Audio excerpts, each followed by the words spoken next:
If you want to think more clearly, make better decisions, and feel more confident in your choices, this video is for you.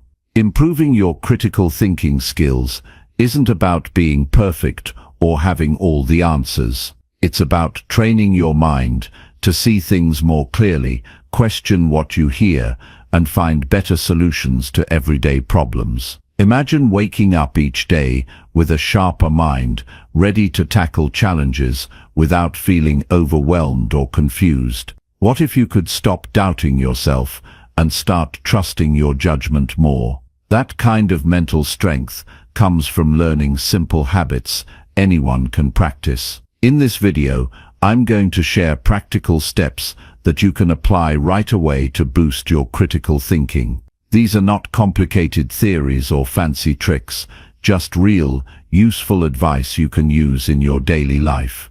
You'll learn how to slow down your reactions, choose your thoughts intentionally, test ideas with real proof, and much more. By the end, you'll see how small changes in the way you think can lead to big improvements in your life. This is about growing your mind, gaining clarity, and building discipline that lasts. So stay with me, and let's start sharpening your thinking today. Chapter 1. Strengthen your mind by asking better daily questions. Every day, from the moment we wake up to the moment we lay our head down at night, our mind is busy interpreting, evaluating, and deciding. Most of the time, we don't notice it. We move through the hours based on habit, routine, and automatic responses. But behind every thought, there is a question. Behind every action, there is a belief we rarely stop to examine. And the quality of our questions, those silent recurring whispers we direct inward, shapes the strength of our thinking, the direction of our day, and ultimately, the outcome of our life. If we want to improve our critical thinking, we must begin by asking better daily questions. A weak mind asks vague, reactive questions like, "Why does this always happen to me?" or "What's wrong with everything today?" These kinds of questions are traps. They lead to narrow thinking, reinforce negative beliefs, and keep us stuck in loops of blame and confusion. On the other hand, a strong mind asks clear, productive questions like, "What can I learn from this?" or "What's the next right step here?" These questions open doors. They push us forward. They force us to become more aware, more honest, more responsible for what we think and how we choose to live. Changing the way we ask questions doesn't require intelligence, it requires courage. The courage to face ourselves, the discipline to slow down, the patience to seek truth even when it's uncomfortable, and the humility to accept that growth begins when we stop assuming we already have the answers. Asking better questions isn't about sounding wise or pretending to be deep. It's about becoming fully present with what's really going on inside us and around us. When your morning starts with the question, "What's the most important thing I need to do today?" rather than "How fast can I get through this day?" you begin with clarity instead of pressure. When you face a disagreement and ask, "What is this person really trying to say?" instead of "Why are they so difficult?" you train empathy instead of judgment. That shift changes everything. Good questions reveal your character. They show what you value, what you avoid, and how you think. If you constantly ask questions that focus on blame, you train your mind to avoid responsibility. If your questions focus on what you can improve, you train your mind to build resilience. The first leads to weakness. The second builds strength. Strong thinkers don't need perfect answers. They know that perfection is an illusion. What they need is better direction, and that comes from intentional questioning. Every challenge, every setback, every doubt becomes a doorway when you approach it with the right question. When you ask, "What is this teaching me right now?" you break the pattern of complaining. you stop running from difficulty and begin learning from it. That one question can shift your entire mindset from victimhood to leadership. The discipline of daily questioning is not complicated, but it is hard. It requires you to interrupt your automatic thinking. It demands that you listen more carefully to your own inner dialogue. It pulls you out of comfort and into responsibility. And it doesn't always feel good at first. But over time, as you build the habit, you'll notice something powerful. Clarity will replace confusion. Focus will replace distraction. Action will replace overthinking. This isn't about asking hundreds of questions and drowning in analysis. It's about asking fewer, better ones, the kind that sharpen your attention and force you to think on purpose. Imagine waking up and asking, what kind of person do I want to be today? Or what mindset do I need to bring to this challenge? These questions direct your focus like a compass. They guide your decisions and behaviors before the chaos of the day takes over. And over time, this becomes your edge. While others react, you respond. While others complain, you adjust. While others avoid hard thinking, you become stronger because of it. We live in a world that bombards us with information, but teaches us very little about how to think. Everyone has opinions. Everyone has something to say. But few people take the time to train their thinking through better questioning. Most repeat what they hear. They argue, not to learn, but to prove. They speak, not to build, but to control. This is the weakness of passive thinking. It produces noise but no direction. But when you live with the habit of strong internal questioning, you develop a mind that cannot be easily misled. You stop falling for distractions. You no longer depend on the opinions of others to form your reality. You become grounded, thoughtful, and aware. This is the foundation of a resilient life. You don't need to wait for a crisis to start asking better questions. You can begin right now. Before making a decision, ask, is this aligned with my values or just my emotions? Before forming a judgment, ask, do I have enough information to be certain, or am I reacting out of habit? Before quitting something hard, ask, what might I regret more, pushing through or walking away? These questions are not magic, but they are mirrors. They reveal what's driving you, and they help you see clearly when emotion clouds your judgment.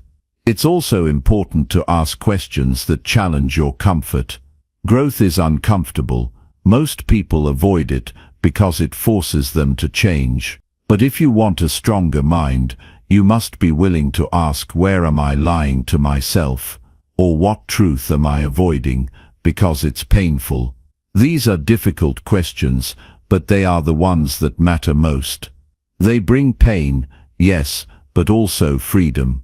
Because when you face the truth, you stop being controlled by fear. Better questions also improve your relationships. When someone disagrees with you, ask yourself, what experience might have shaped their view, or what are they trying to protect by holding this belief? These questions soften your ego and open the door to understanding. You stop reacting and start connecting. This doesn't mean you always agree, but it means you are thinking clearly, not emotionally. And that's the difference between conflict and growth. Asking better questions also improves how you handle failure. Instead of why am I so bad at this, you ask, what skill do I need to build to get better? Instead of why did I mess up again, you ask, what pattern is repeating and how can I change it? This shift turns failure into fuel. You stop seeing mistakes as proof of your limits and start seeing them as signals for what to improve. The most important thing to understand is that your questions shape your reality. Your brain is always listening. If you ask shallow questions, it gives you shallow answers. If you ask smart, focused questions, it begins to search for solutions, not problems. This is how change happens from the inside out. Start small. Begin your mornings with one strong question: what kind of person do I want to be today? Write it down. Reflect on it, then act on it. During the day, when something frustrates you, ask, what is this moment teaching me? Before you go to sleep, ask, what did I learn about myself today? These are not just routines, they are disciplines of the mind. They rewire your thinking, little by little, until your entire life becomes sharper, calmer, and more intentional. Most people never question their thinking. They confuse speed with intelligence, loudness with truth, and certainty with wisdom. But the strong thinker understands that asking the right question is more important than having the right answer.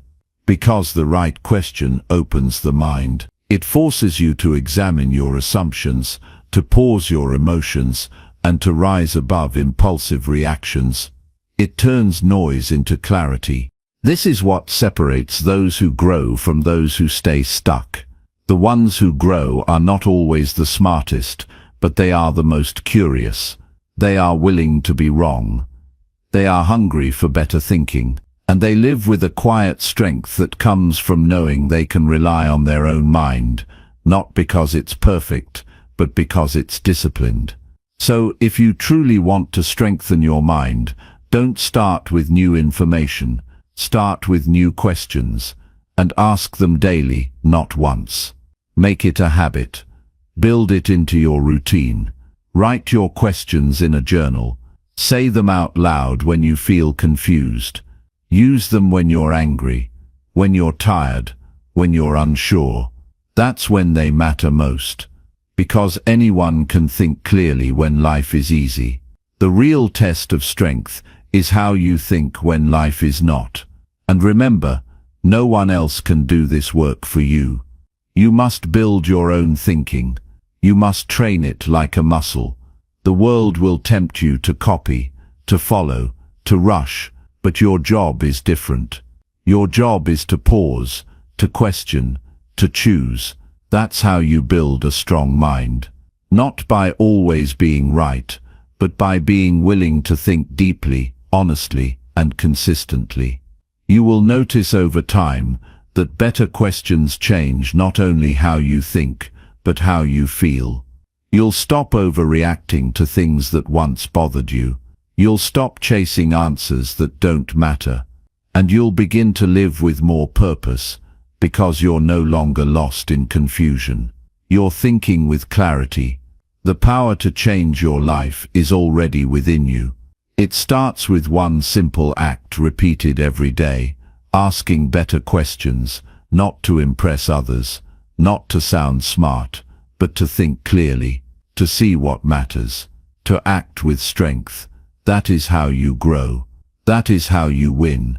And that is how you become someone who lives on purpose, not by accident. The rest of the world may chase noise, but you will choose thought. And from that, everything changes. Chapter 2. Challenge your beliefs by seeking the opposite view. Every person walks through life carrying a set of beliefs that guide their choices, shape their opinions, and filter every experience they have. Most of these beliefs were formed early, without our full awareness. They came from parents, culture, teachers, media, past pain, and personal wins. We absorb them naturally, then carry them unconsciously. They influence how we see people, how we handle conflict, how we define success, and how we respond to failure. But very few of us stop to ask if those beliefs are actually true, or if they are just familiar. If you want to grow mentally and emotionally, you must challenge your beliefs by actively seeking the opposite view. This isn't about becoming a contrarian. It's about becoming grounded in reality rather than comfort. Comfort holds tightly to what feels right. Growth looks deeper to find what is right. When you train yourself to look at views that oppose your own, you stretch the limits of your understanding. You test what you believe, not to prove others wrong, but to make sure you're not fooling yourself. There's strength in doing that. It means you care more about truth than ego. A weak mind defends itself with certainty. It shuts out anything that contradicts its beliefs. It sees disagreement as an attack. But a strong mind does something different. It listens, not to obey, not to agree blindly, but to learn. A strong thinker can sit with an uncomfortable idea, not because they accept it, but because they want to understand it fully before they judge it. That's where real thinking begins. When you seek the opposite view, you disrupt your bias. Bias is what causes people to interpret the world in ways that confirm what they already believe. It makes you blind to evidence that contradicts your opinions. It pushes you to gather information in ways that protect your identity instead of revealing the truth. You stop seeing things as they are, and instead, you see them as you want them to be. This is dangerous, not just intellectually, but in every area of life. It keeps people stuck. It keeps teams divided. It keeps leaders from making good decisions. But when you train yourself to examine the other side honestly, your view becomes clearer. You stop operating from fear and start operating from awareness. It doesn't take brilliance to do this. It takes discipline.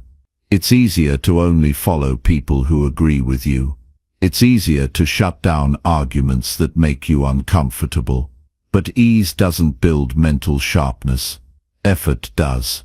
When you hear a view that goes against yours, stop and ask what part of this could be true. You don't have to agree with it. Just explore it. Then ask, why do I believe what I believe? Where did it come from? Have I tested it recently? These questions open a window in the mind. They bring light into dark corners you haven't visited in a while. Most people confuse agreement with validation. They want the world to reflect back their beliefs so they can feel safe. But seeking only agreement makes you fragile. It makes you defensive when challenged. It creates an illusion of certainty that falls apart under pressure. On the other hand, when you expose your beliefs to opposition and they still stand, you become more grounded, not less. You're no longer held up by emotion, you're held up by clarity. This mindset matters in every part of life. In your work, if you only look for evidence that your strategy is right, you miss critical flaws. But if you ask, what would someone who disagrees with me say about this plan?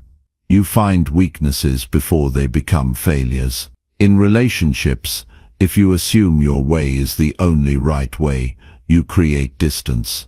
But if you ask, how might they be seeing this situation differently? You create space for connection and resolution. In personal development, if you protect every belief from being questioned, you stay stuck in the same mental cycle, never learning, never improving. The moment you feel defensive is often the moment you need to lean in. Discomfort is not a sign of danger, it's a sign of growth. When someone presents an opposite view, resist the urge to react. Don't rush to prove them wrong. Just sit with it. Think. Ask yourself what they might be seeing that you're not. Even if they're completely off base, the process of investigation makes your thinking stronger. It forces you to be honest about your own blind spots. It's also important to understand that seeking the opposite view isn't about abandoning your principles. It's about refining them. When you examine opposing ideas, you don't become weaker in your beliefs. You become wiser. You're no longer attached to being right. You're committed to being effective. And that shift makes your thinking more dynamic, more responsive, and more powerful in real-life situations. The best thinkers in history didn't surround themselves with agreement. They sought out challenge. They tested their ideas in the fire of contradiction. They invited disagreement, not because they wanted conflict, but because they wanted to see the full shape of the truth. They knew that thinking in a vacuum creates illusion, but thinking with friction builds strength. In daily life, you can practice this by intentionally reading or listening to sources that don't align with your beliefs. If you have a strong opinion on a topic, find someone who disagrees and listen with the goal of understanding, not debating. This doesn't mean giving up your values. It means expanding your mental reach. Ask questions like, what evidence do they rely on? What assumptions am I making? Is there any part of this I haven't considered? These questions force your mind to operate on a higher level. One of the greatest habits you can build is the ability to separate your identity from your beliefs. You are not your opinions. You are the one who forms them, questions them, changes them, and refines them. When you tie your identity too tightly to your current beliefs, you become defensive and rigid. But when you hold your beliefs lightly, ready to strengthen them through challenge or revise them when needed, you grow with integrity. You move through the world with confidence, not because you're always right, but because you're always learning. True mental strength comes not from being certain, but from being open. Not gullible, not weak, open to nuance, open to refinement, open to the possibility that what you believe today may need to evolve tomorrow. That's not instability, that's maturity. Seeking the opposite view also helps you develop humility. It reminds you that you don't see the full picture. It brings you back to the mindset of a student, curious, questioning, alert. This mindset is rare. It's uncomfortable, but it's the gateway to wisdom. When you live with that posture, you stop fearing contradiction. You begin to welcome it, because you know it's shaping you into someone who doesn't just think more, but thinks better. And in the end, that's what matters. Not just having beliefs, but having beliefs that have been tested, stretched, challenged, and refined. That's how you grow stronger. That's how you make better decisions. And that's how you live a life built on awareness, not assumption. Chapter 3. Train your focus by removing daily mental noise. Focus is one of the rarest and most valuable skills in today's world. Everywhere you look, something is trying to take your attention. Messages flash across your screen. Notifications buzz in your pocket. Thoughts race through your mind. And even when you're physically still, your brain can feel like it's running in 100 directions. Most people live in a state of constant distraction, but focus isn't a gift you're either born with or without. It's a discipline you build, and it starts by clearing out the noise that fills your mind every day. Mental noise is the background clutter that drowns out your ability to think deeply. It's the random thoughts, worries, urges, and half-finished ideas that never settle. It's the mental tabs left open from yesterday's problems, tomorrow's plans, and everything in between. You can't think clearly when your attention is pulled in 10 directions. You can't make wise choices when you're overwhelmed by too much input. The first step to training your focus is removing what doesn't need to be there. Start by looking at how your day begins. Many people open their eyes and immediately reach for their phone. They scroll through updates, answer messages, check news, and consume opinions before their own mind has even had a chance to breathe. When you begin your day reacting to outside input, you lose control of your inner space. Instead of starting with intention, you start with interruption, and that choice ripples through the rest of your day. A clear mind requires boundaries. What you allow in is just as important as what you keep out. One of the strongest habits you can build is taking a moment of silence before your day begins. Just sit, breathe. Let your thoughts settle without grabbing onto any of them. You don't need to solve anything right away. You don't need to jump into productivity. You just need to return to a state of presence. In that stillness you begin to notice how loud the world usually is. And once you become aware of the noise, you can begin to do something about it. Mental noise also comes from trying to do too much at once. The brain doesn't multitask the way people think it does. It switches quickly between tasks, but each switch drains energy. Every time you go from one task to another, your brain has to reorient itself. That constant switching leaves your attention scattered. To train focus, you must learn to do one thing at a time. It sounds simple, but it takes practice. Choose a single task, remove everything unrelated to it. Set a timer, and devote your full attention to just that one thing. At first you may find it hard. Your mind will want to wander. That's normal. Bring it back. Gently, firmly, consistently. Over time this becomes easier. What you're doing is retraining your brain to stay present. Another source of mental noise is unresolved decisions. When you avoid making choices, they pile up in the back of your mind. You may not even notice them, but they drain energy. Each delay adds a layer of uncertainty. To quiet this noise, review the small decisions you've been putting off. Make a list, then take action. It could be scheduling an appointment, replying to a message, organizing a space, or committing to a plan. Every choice you close frees up space in your mind. You don't need to solve everything right now, but stop letting the avoidable things follow you all day. What you consume also plays a huge role in the noise you carry. Information is not neutral. It takes up space. When you scroll endlessly, read opinions all day, or flood your mind with news you can't control, your inner world becomes reactive and noisy. Be selective. Choose your input carefully.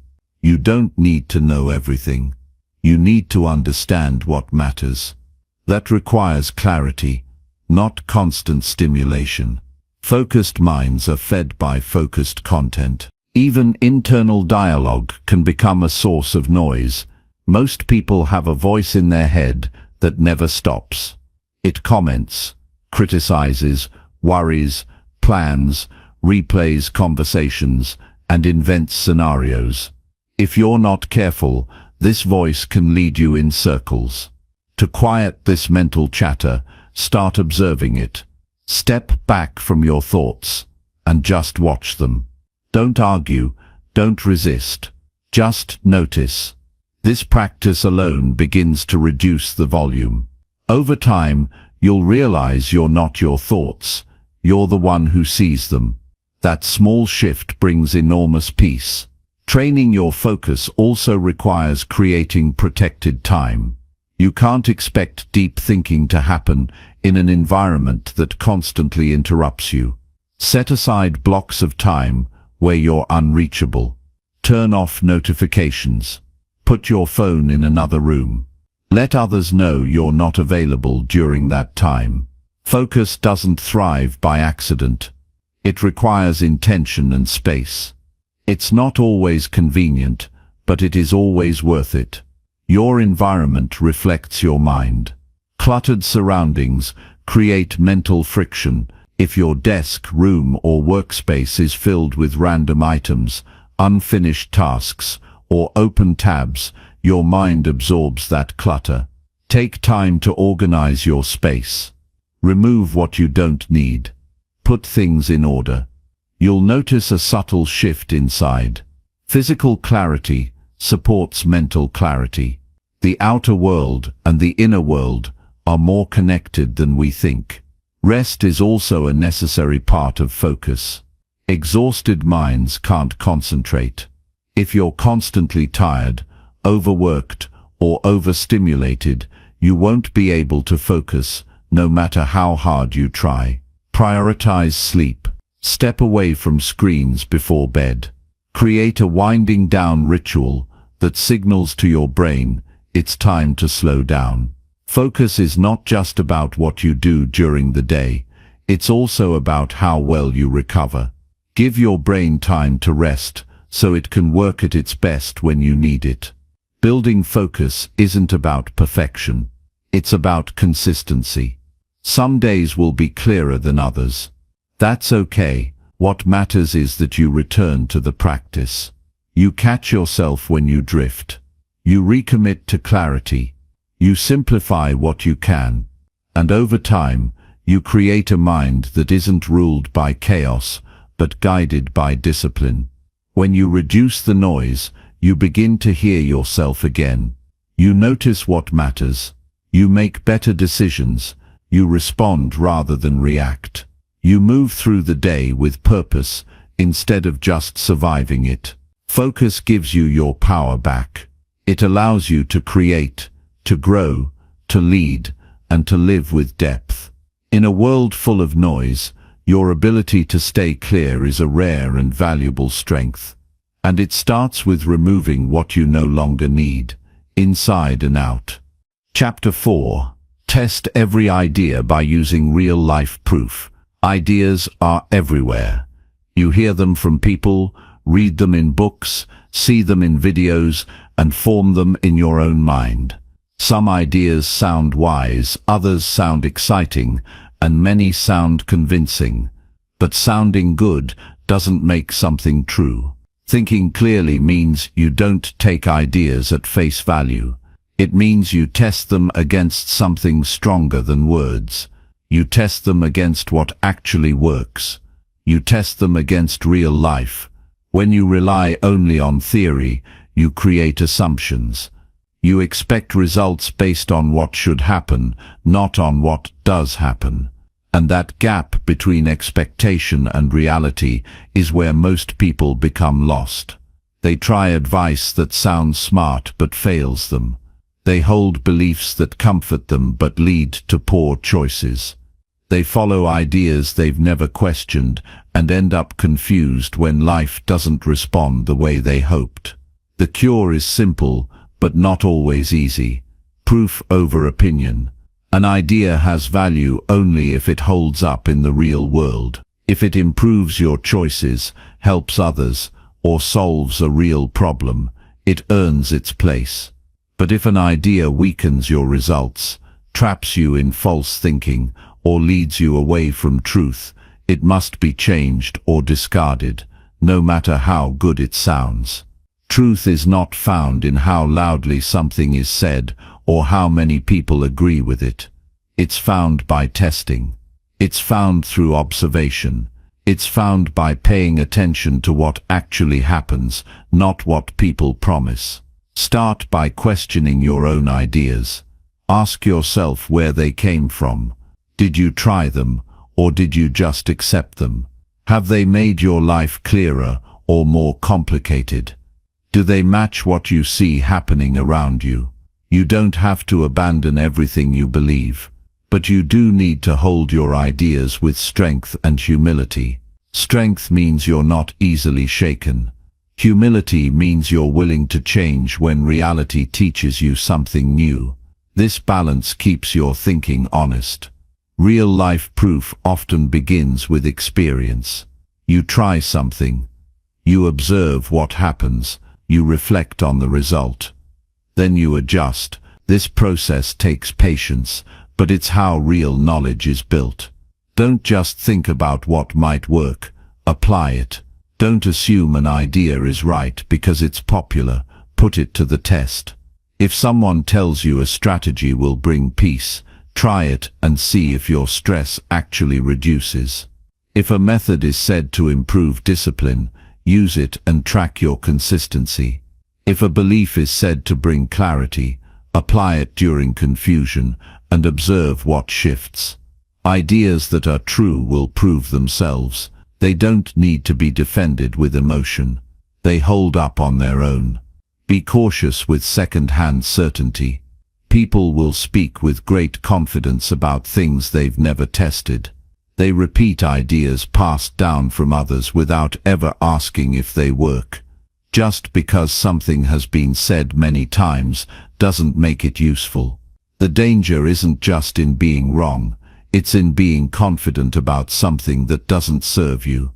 This kind of false confidence blocks growth. It convinces you that you already know, when in reality, you haven't looked closely enough. One of the most powerful habits you can build is tracking results. If you apply an idea, write down what happens. Measure your progress. Track how you feel. Document the effects. Over time you'll gather proof. You'll know what works for you, not in theory but in practice. This personal evidence becomes your guide. It gives you clarity. Others can't shake. It keeps you rooted in truth instead of trends. Most people don't track. They move through life by memory and emotion, which are unreliable. If you want your thinking to sharpen, let real life become your feedback system. Another benefit of testing ideas is it builds resilience. When you try something and it fails, you learn. That lesson stays with you. It gives you a deeper understanding than someone who only imagines what might happen. Failure is not the enemy of truth. It's one of its best teachers. But only if you're paying attention. People who avoid testing ideas often do so because they fear being wrong. They attach their identity to being right. But this mindset keeps them fragile. Strong minds seek truth more than they seek comfort. They know that being wrong is just part of becoming wise. Also pay attention to patterns. Life leaves clues. If an idea works once, that's interesting. If it works repeatedly across situations, it's powerful. But if it only works under certain perfect conditions, it's limited. Wisdom is found in ideas that endure under pressure, stress, and challenge. A good idea doesn't just work when you're feeling great. It works when you're tired, uncertain, or under stress. That's when proof matters most. Be willing to experiment. You don't need to commit to an idea forever. You can test it for a day, a week, or a month. Keep your trials small and manageable. Try a new morning routine. Practice a different mindset during conflict. Change how you respond to setbacks. Take notes on how it affects your clarity, energy, and behavior. These small tests add up. They sharpen your judgment. They make you less dependent on guesswork. Also remember that results don't always show up instantly. Some ideas require time to reveal their truth. You must be patient and consistent. If you're testing an idea to improve your focus, for example, give it several days of honest effort before making a decision. Rushed judgments can make you abandon something valuable too early. Let time be part of your testing process. But stay honest about what you're seeing. If an idea brings more confusion than clarity, more stress than strength, more excuses than results, you don't need to keep forcing it. Let it go. Critical thinkers don't chase certainty. They seek understanding. They ask better questions. They compare results. They adjust when needed. And they stay open to learning. Their minds are not rigid but grounded. They don't argue for ideas just to win. They explore them to grow. This mindset creates freedom. It allows you to think for yourself, choose wisely, and build a life that is rooted in reality, not opinion. The world is full of noise. Everyone has a theory. But your mind is too valuable to be shaped by untested ideas. You don't have to follow what sounds right. You have the power to find out what is right. You do that by looking at what works. You do that by thinking, testing, learning, and applying. You do that by turning ideas into action and letting the results speak. This is how you build a mind that sees clearly, not through loud beliefs, but through quiet proof. Chapter 5. Sharpen your judgment by slowing down your reactions. Most people act before they think. They react instead of responding.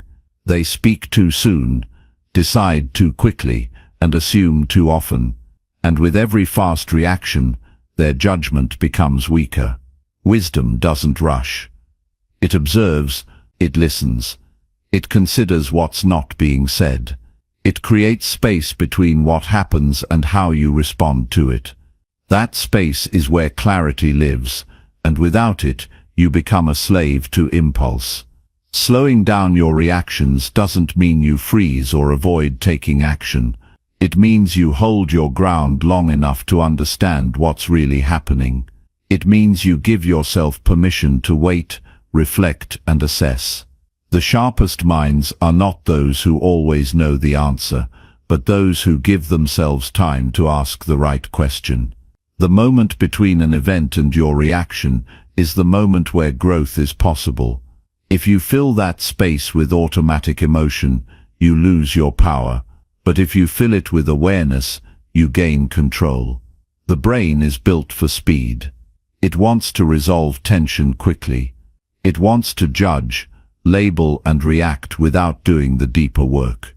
This mental shortcut is helpful in survival situations, but in daily life, it leads to regret. It makes you speak words you can't take back. It drives you to make decisions you later wish you hadn't. It locks you into opinions without evidence. In today's world where speed is worshipped and instant reaction is rewarded, slowing down becomes an act of strength. Slowing down means stepping back from the urge to prove yourself. It means resisting the pull to be right in every conversation. It means staying calm in the presence of chaos. When someone offends you, your first instinct might be to defend or attack. But that first reaction is often shaped by ego, not wisdom. If you pause for just a moment, you give yourself access to better options. You might decide it's not worth engaging. You might ask a clarifying question. You might see the pain behind their words instead of taking them personally. This shift changes the entire outcome. You don't need to respond immediately to most things. If someone sends you a message that upsets you, you don't have to answer right away. If a situation feels urgent, that doesn't mean it is. Urgency can be a trap that tricks you into rushed decisions. Strong judgment comes from being grounded, not pressured. People who act under pressure tend to regret their choices. People who take a breath, gather information, and wait for emotional dust to settle make better decisions. Slowing down also allows you to see the bigger picture. In the heat of the moment, everything feels large. But feelings shrink with time. What seems like a crisis now often feels small tomorrow. If you react too quickly, you give temporary feelings permanent power. But if you wait, you see the truth more clearly. Time is not just a healer, it's a revealer. It shows you what matters and what doesn't. One of the most effective practices for sharpening judgment is to build a pause into your daily responses. When you feel triggered, don't immediately respond. Sit with the discomfort. Notice your internal tension. Let your body calm before your mind acts. In that pause, ask yourself, what's really going on here? What matters most in this moment? What will I wish I had done when I look back later? These questions won't make your emotions disappear, but they give your thinking room to breathe. In conversation, listen more than you speak. Most people listen to reply, not to understand. They're waiting for their turn to speak, crafting their defense before the other person even finishes. This habit weakens your judgment. You miss context, overlook meaning, and react from assumption. But when you truly listen, you slow down the mental rush to respond. You give space for deeper understanding. You hear what isn't said. You notice tone, body language, and subtle cues. This depth of awareness leads to better conclusions. Another way to sharpen judgment is to delay important decisions. If a choice will affect your future, your finances, your relationships, or your time, don't make it in a heightened emotional state. Emotions can guide, but they shouldn't control. Sleep on big decisions. Write about them. Talk to people you trust. Examine the long-term consequences. Ask yourself how this decision aligns with your values, not just your moods. People who make decisions from impulse often find themselves trapped in consequences they didn't consider. There is a difference between acting fast and acting wisely. Speed is only useful when paired with accuracy. Without accuracy, speed becomes recklessness. The goal is not to slow down everything in life, but to slow down enough to ensure your actions are aligned with clarity. Sometimes the wisest choice is immediate, but even in those cases, it is clarity, not rush, that makes the decision strong.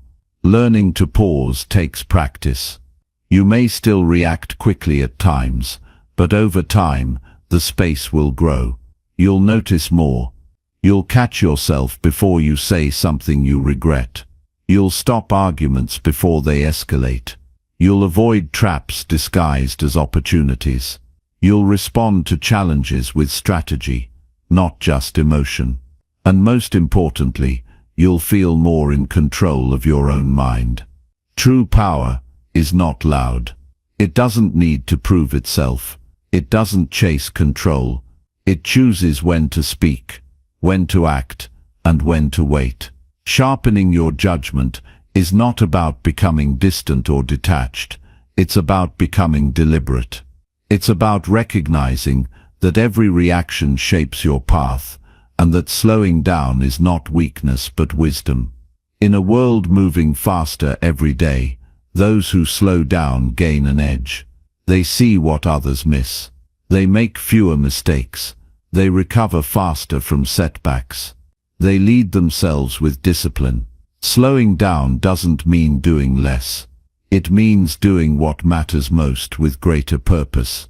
It means using your time, energy, and attention in ways that align with your values, not your impulses. You don't have to live in reaction. You don't have to be ruled by urgency. You can choose calm over chaos. You can choose observation over assumption. You can choose thoughtful action over emotional reaction.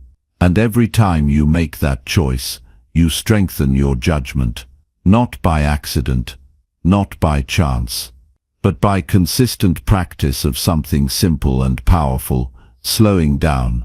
Chapter 6. Grow your clarity by writing out your thoughts.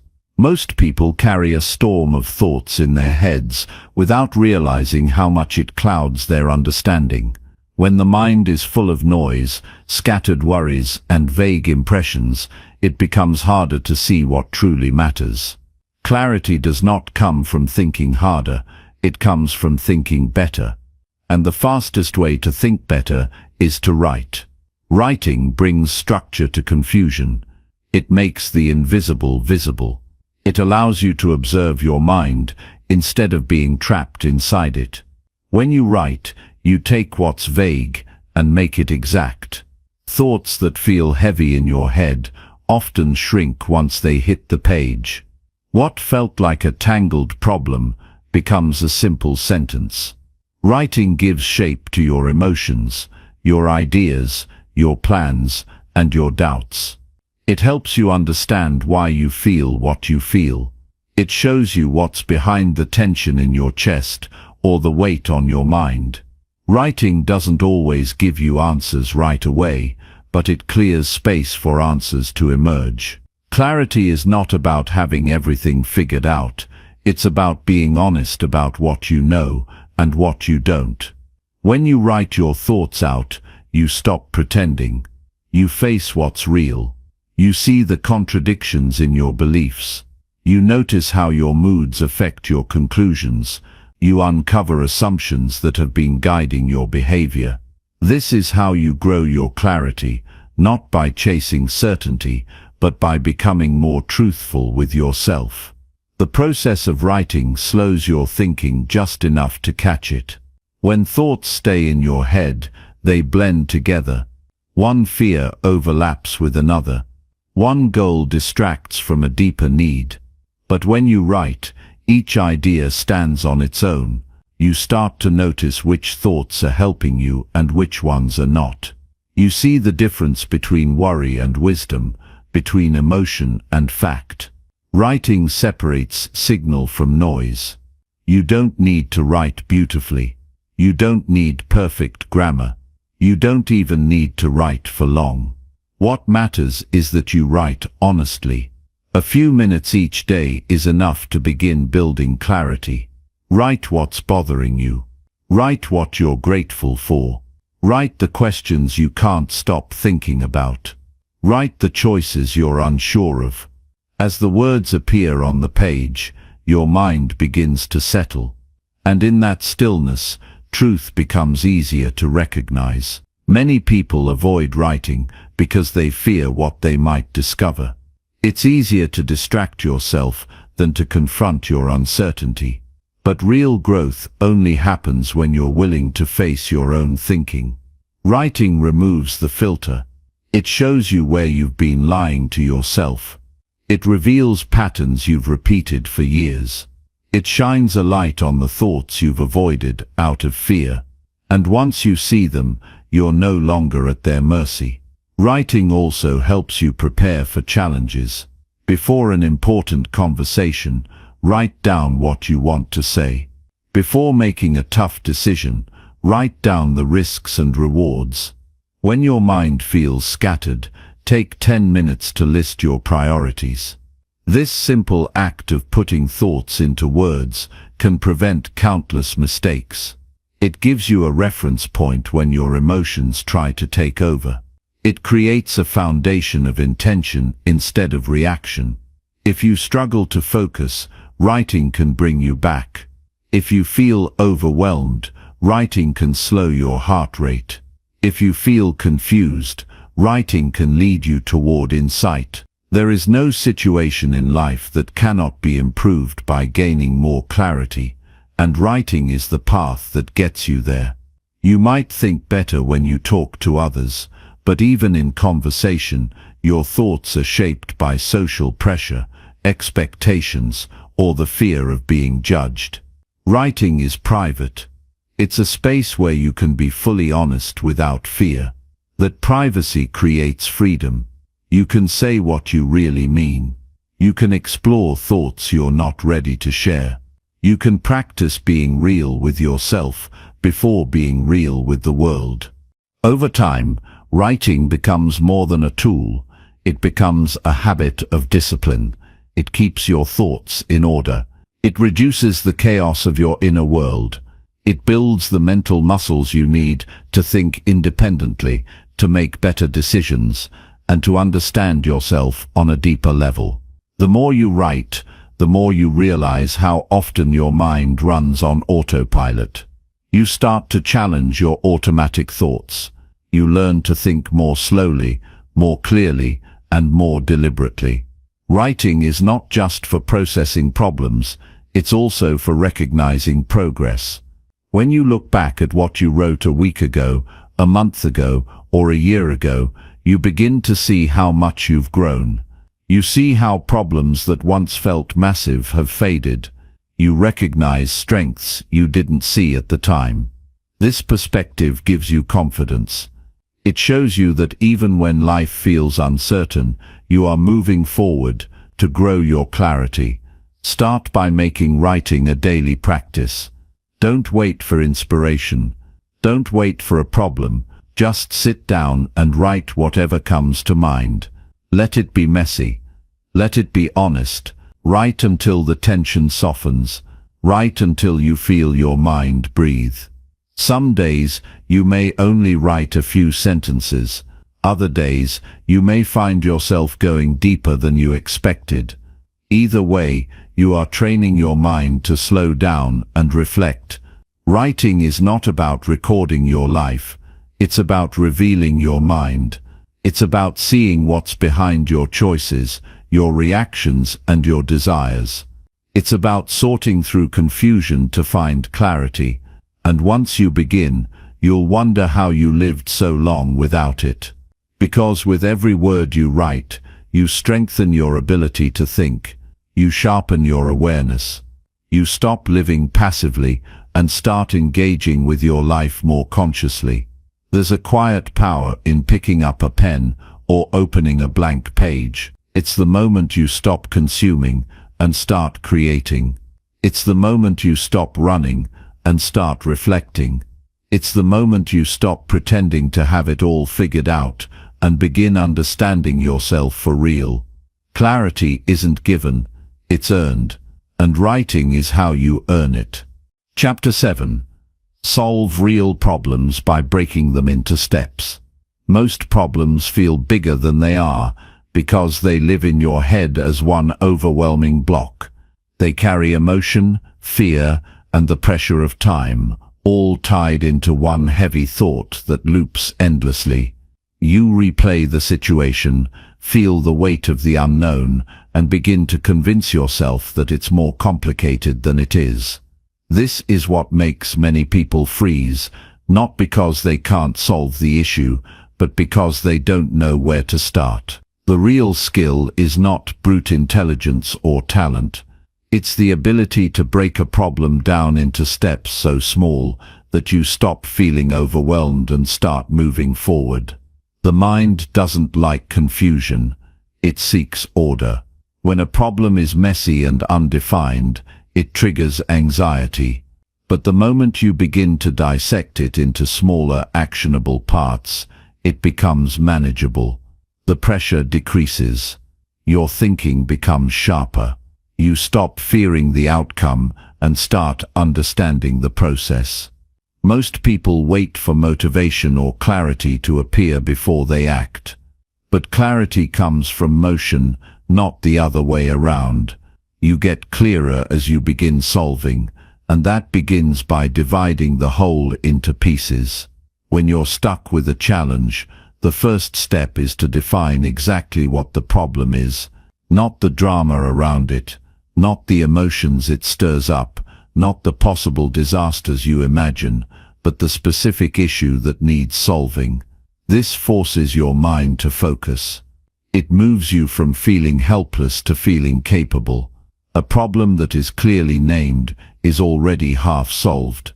You move from everything is falling apart to I need to renegotiate my deadline. You shift from I can't do this anymore to I need help managing this task. Specificity reduces fear. It strips the problem of its emotional fog. Next, you ask yourself, what is the smallest possible step I can take? Not the entire solution, not the ideal fix, but the smallest forward movement. It could be a phone call, writing an email, listing resources, or reviewing facts. What matters is that it gets you out of the loop and into a rhythm. Small steps break inertia. They give you proof that progress is possible. They build momentum where there was none, and that movement gives you confidence, even if the full path isn't clear yet.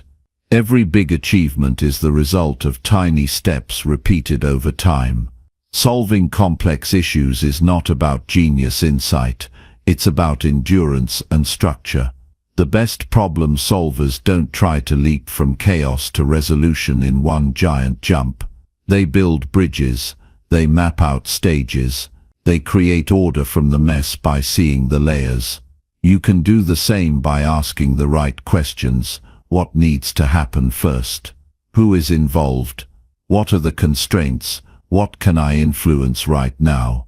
These questions shift your thinking from emotional reaction to strategic reasoning. Most people carry two versions of a problem: the real issue and their fear of what it means. That fear exaggerates consequences, misjudges timelines, and invites panic. The antidote is process. When you have a process, you become less reactive. You stop depending on willpower and start relying on a system. That system is simply a breakdown of tasks, sequenced in a way that gives your brain structure to follow. You no longer ask yourself how to fix everything, you only ask what comes next. One of the most effective tools is to write the problem at the top of a page, and then underneath, write every possible step involved in solving it. Don't judge the steps, just list them. Include the easy ones, include the things you've been avoiding, include things you're not sure how to do. The act of writing them out not only clarifies the situation, but also quiets the chaos in your head. When the full list is in front of you, you stop imagining worst-case scenarios and start dealing with facts. Then you look at that list and ask, which of these steps can I do now? Not tomorrow, not next week, now. And once you complete it, you look for the next step. This isn't about speed. It's about progress. Most of life's problems are solved through patience and consistent small actions. People burn out when they try to fix too much at once. But when you focus on just the next step, you maintain energy and direction.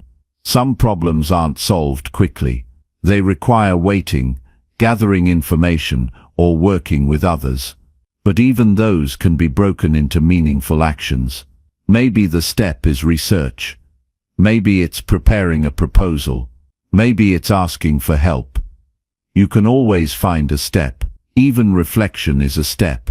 Even deciding not to act yet can be a conscious part of the plan. The key is to stay out of emotional paralysis by staying in deliberate action. It's also important to accept that every step won't be perfect. You'll make mistakes. You'll rethink things. But movement brings feedback. Feedback brings clarity, and clarity improves your decisions. When you treat problem solving as a process rather than a performance, you remove the need to get everything right on the first try. You give yourself room to think, adapt, and grow. There's dignity in working through difficulty with discipline. There's power in meeting complexity with structure. Every time you solve a problem by breaking it into steps, you strengthen your ability to face life with calm and strategy. You stop seeing yourself as a victim of circumstances and start seeing yourself as someone who can shape outcomes. That belief changes how you walk through the world. It builds resilience, because no matter what comes, you trust yourself to face it one step at a time. You don't need all the answers right away. You just need a method. A way to move forward without being crushed by the weight of it all. That method is always within your control. You define the problem, remove the emotion, list the steps, act on one, and repeat. In doing so, you transform chaos into clarity. And that is how real problems get solved. Chapter 8. Build your discipline by thinking before every choice. Discipline is the foundation on which all success is built. It is the quiet force behind every achievement, the steady hand that guides us through moments of temptation and uncertainty. Yet discipline doesn't happen by chance. It is not a trait some people are born with and others aren't. Discipline is a skill that grows when you decide to think before every choice you make. This moment of pause, this deliberate space between impulse and action, is where your power lies. Every day, countless decisions demand your attention. Some are small, almost automatic, while others carry weight and consequence. The habit of thinking before choosing does not require grand gestures. It begins in the everyday. When you pause to consider your options, even in minor moments, you build a muscle that strengthens your entire character. The brain learns to slow down, assess, and act with intention rather than reflex. This simple act transforms chaos into control. Thinking before making a choice means shifting from autopilot to awareness. When decisions are rushed or made emotionally, they often lead to regret or distraction. When you cultivate the habit of reflection, you give yourself time to consider outcomes, align actions with values, and avoid unnecessary mistakes. This is how discipline protects your long-term goals from the lure of immediate gratification. It creates a clear boundary between what feels good in the moment and what truly serves you. Start by recognizing the small moments where you habitually react without thought. Maybe it's reaching for your phone the second a notification pops up. Perhaps it's responding sharply to someone without listening fully. It could be eating or spending impulsively. These moments are not failures, they are opportunities to train your mind. When you catch yourself in the act, take a breath and ask what you really want in that situation. This awareness is the seed of discipline. Discipline is not about restriction or punishment. It is about freedom, the freedom to choose what aligns with your values and goals. Thinking before every choice is a way to honor yourself. It means you don't surrender control to fleeting feelings or external pressures. Instead, you stand firm in your ability to decide consciously. This practice sharpens your judgment, helps you prioritize effectively, and gradually rewires your habits. When faced with decisions, large or small, pause briefly to ask 3 simple questions. What are my options? What are the possible consequences? Which choice aligns with what matters most? Answering these questions doesn't have to take long. Even a few seconds of deliberate thought can shift your behavior profoundly. The brain thrives on patterns, and when you build this pattern consistently, you develop a reliable decision-making process.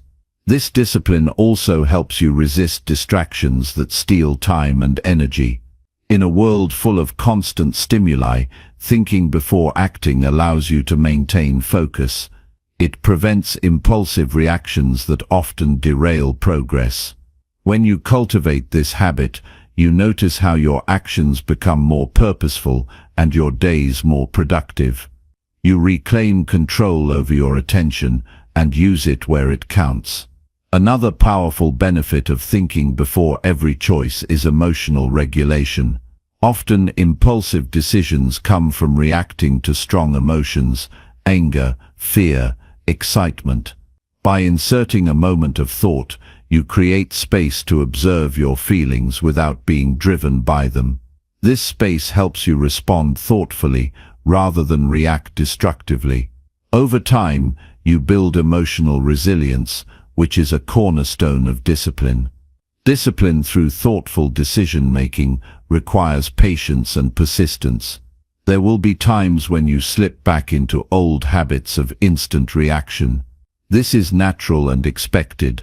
The key is not to judge yourself harshly, but to return to the practice with kindness and determination. Every time you pause to think, you reinforce the habit and deepen your self-control. Gradually, this becomes second nature. Journaling can be a powerful tool to strengthen this discipline. At the end of each day, reflect on moments where you acted with intention versus moments where you reacted impulsively. Writing down what you learned from these experiences helps solidify your awareness. It also encourages accountability to yourself. This reflection turns abstract ideas into concrete lessons that guide future behavior. Building discipline is also about understanding that every choice shapes your identity.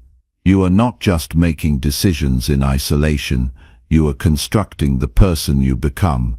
Each thoughtful choice reinforces a version of yourself that values control, clarity, and purpose. Over time, these small acts define your character more than any single achievement. This awareness provides motivation to keep practicing, even when it feels challenging.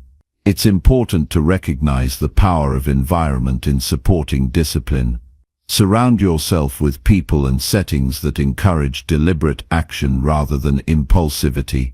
Remove or reduce temptations that make impulsive decisions easier. For example, if you want to avoid distractions, create spaces dedicated to focused work.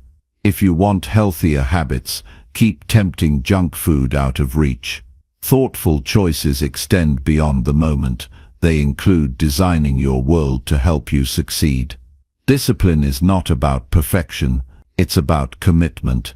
Even when you fail to think before a choice, you can choose to get back on track. This cycle of effort, slip and return builds resilience and humility. It teaches you that discipline is a lifelong practice, not a one-time achievement. Accepting this truth frees you from the pressure of being perfect and invites steady growth.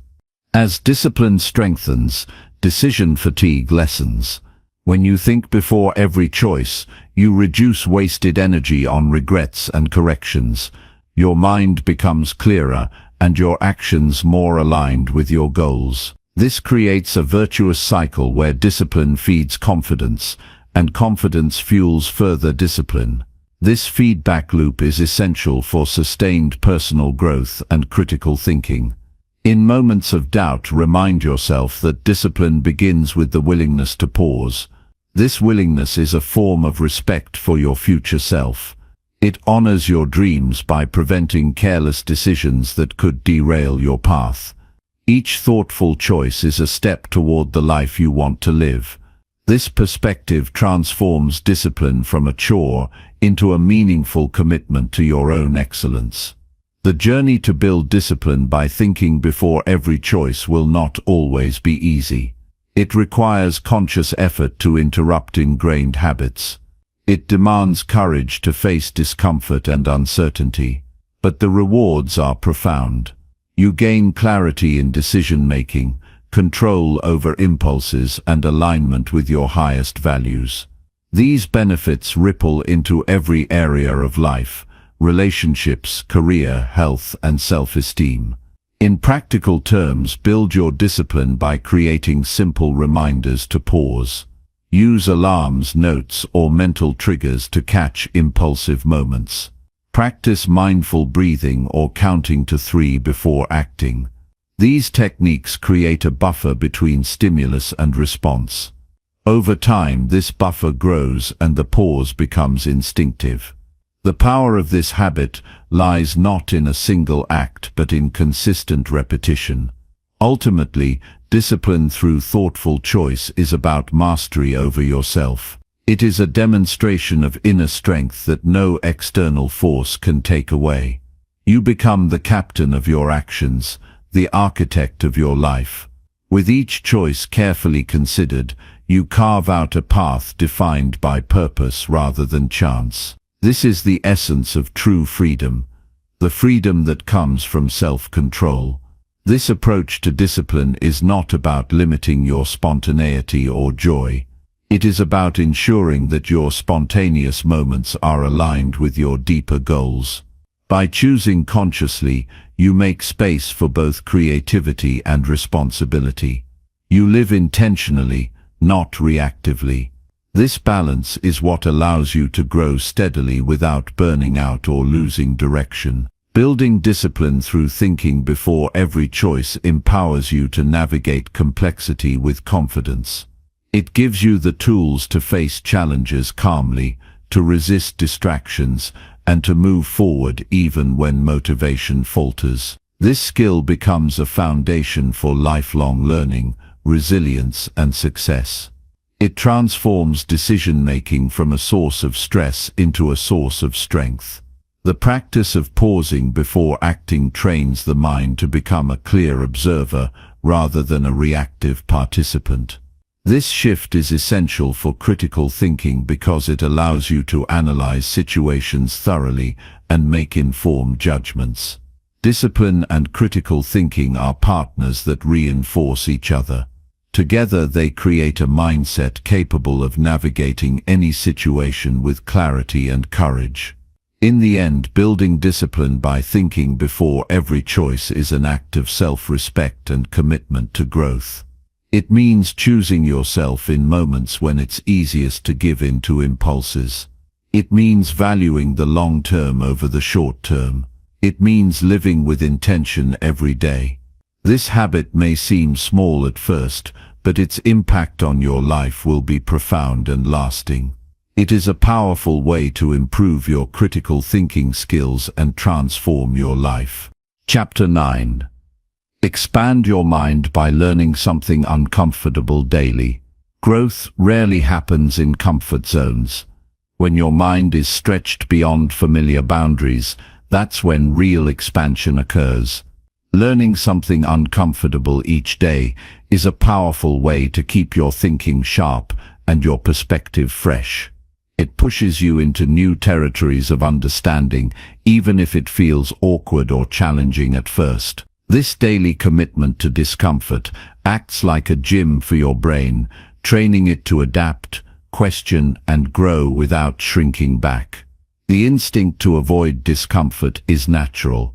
We prefer what feels safe, known, and easy. Yet, staying within these boundaries limits our ability to see things differently or solve complex problems. When you deliberately seek out ideas or skills that unsettle your usual way of thinking, you open doors to new possibilities. The discomfort you experience signals that your mind is stretching, making room for deeper insight and stronger resilience. This daily practice doesn't have to be monumental. It could be as simple as reading an article that challenges your beliefs, exploring a topic you know little about, or trying a new skill that feels unfamiliar. The key is consistency and willingness to face the unease without shutting down or retreating. Over time, this builds a habit of curiosity that refuses to settle for easy answers and surface-level knowledge. Learning something uncomfortable daily also trains your brain to tolerate uncertainty. Many people avoid complexity because it creates confusion or discomfort, but embracing uncertainty is essential for critical thinking.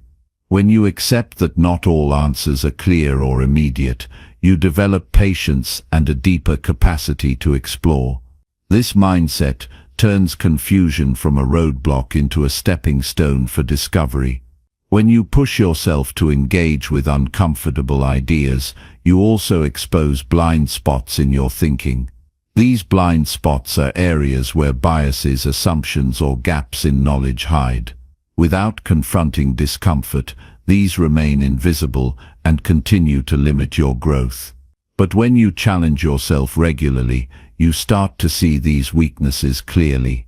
This awareness is the first step to overcoming them. Expanding your mind daily through discomfort also builds mental flexibility. The ability to adapt your thinking to new information or perspectives is vital in a world that constantly changes. If your mind stays rigid, you risk becoming outdated or stuck in ineffective habits. By contrast, embracing discomfort teaches you to pivot, reconsider, and refine your ideas. This adaptability is a hallmark of intelligence and wisdom. Another benefit of this practice is increased confidence in handling challenges. The more you expose yourself to unfamiliar or difficult concepts, the less intimidating they become. What once seemed confusing or overwhelming gradually becomes manageable. This confidence spills over into other areas of life, allowing you to tackle problems with a calm and open mindset. This process is not about forcing yourself to like every uncomfortable idea or agree with it. Rather, it's about developing the courage to face what you might resist or avoid. It means being willing to listen without immediate judgment and to question your own reactions. This openness deepens your understanding and strengthens your ability to engage constructively with diverse perspectives. The discomfort of learning something new can sometimes trigger frustration or self-doubt. This is natural. When you encounter complexity, it's easy to feel overwhelmed or question your abilities. The difference lies in your response. Instead of giving up, remind yourself that discomfort is a signal of growth.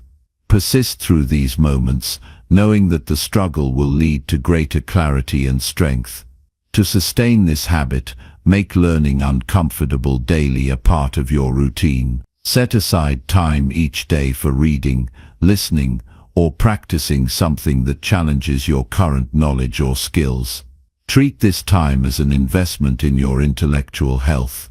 Just as physical exercise requires regular effort, so does mental expansion.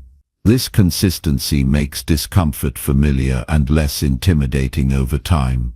Seek out sources that are reputable but diverse in viewpoint. Exposure to a variety of ideas, even those you disagree with, enriches your thinking. When you engage respectfully with contrasting opinions, you sharpen your reasoning and gain empathy. This broader perspective reduces the risk of becoming trapped in echo chambers that reinforce existing beliefs without challenge. Incorporate reflection as part of this daily learning. After engaging with something uncomfortable, take a moment to consider what it revealed about your own mindset. Did it expose an assumption you hadn't noticed? Did it raise questions you hadn't considered before? Reflection deepens the learning process and connects new insights to your existing knowledge. Sharing what you learn with others can also enhance this growth. Conversations that explore difficult ideas create opportunities for feedback and further insight. They test your understanding and force you to articulate your thoughts clearly. This social aspect of learning turns discomfort into dialogue, building not only your mind but your relationships. Remember, expanding your mind is a lifelong journey, not a destination. There will always be new ideas to grapple with and new skills to acquire. Accepting this keeps your curiosity alive and prevents stagnation. The willingness to face discomfort daily means you are constantly evolving, staying sharp and open to the richness life offers. Ultimately, learning something uncomfortable every day empowers you to become a thinker who is not easily swayed by comfort or convenience. It makes you resilient to the noise of quick judgments and shallow opinions. You develop a mind that seeks truth over ease and values depth over simplicity. This strength transforms the way you approach problems, decisions, and interactions. As your mind expands, you notice a growing tolerance for ambiguity and complexity.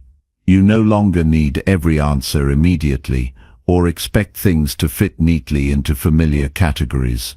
This acceptance opens the door to creativity and innovation. You begin to see connections and possibilities that others might miss, because they cling too tightly to what they already know. This practice also builds humility. When you regularly encounter ideas that challenge your understanding, you recognize the limits of your knowledge. This humility is not weakness, it is the foundation of wisdom. It motivates continuous learning and guards against arrogance. With humility, your mind remains open and your growth remains vibrant. Incorporating discomfort into your learning sharpens not only your intellect, but also your character. It trains patience, courage, openness, and resilience. These qualities serve you in every aspect of life, from personal relationships to professional challenges.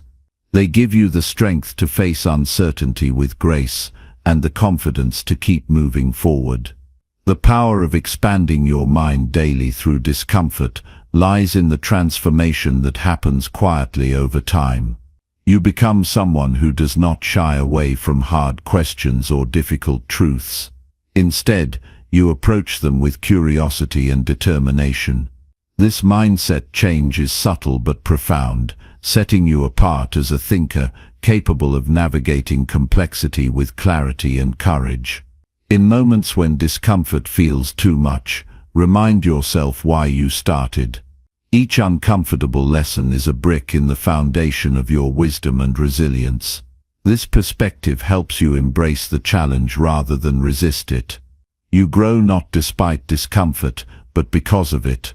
As you continue this practice, you build a mental landscape rich with diverse ideas and deeper understanding. This landscape becomes a wellspring of creativity, insight, and strength. It equips you to face the unknown with confidence and to solve problems with greater skill. Expanding your mind by learning something uncomfortable daily is one of the most powerful commitments you can make for a lifetime of growth and fulfillment. Chapter 10. Practice self-awareness by reviewing your daily thinking habits. Self-awareness is the foundation upon which critical thinking is built. To improve the quality of your thoughts, you must first understand how you think every day. This begins with a deliberate practice of reviewing your mental habits, noticing patterns, biases, and automatic reactions. Most people move through life on autopilot, unaware of how their thoughts shape their feelings and actions. By becoming vigilant observers of your own mind, you gain power over it instead of remaining at its mercy. Every day presents a mirror reflecting your mental state. The questions you ask yourself, the assumptions you accept without question, and the judgments you make all form a complex web of thinking habits. These patterns often operate beneath conscious awareness, but dictate your decisions and emotional responses. To refine your mind, start by paying attention to these invisible processes.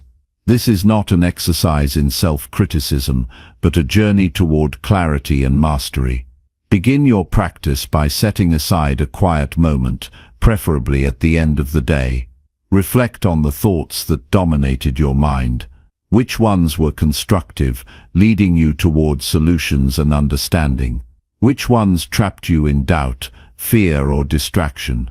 Notice how your thoughts influenced your mood and actions. This reflection is the seed of self-awareness, gradually illuminating the dark corners of your mental landscape.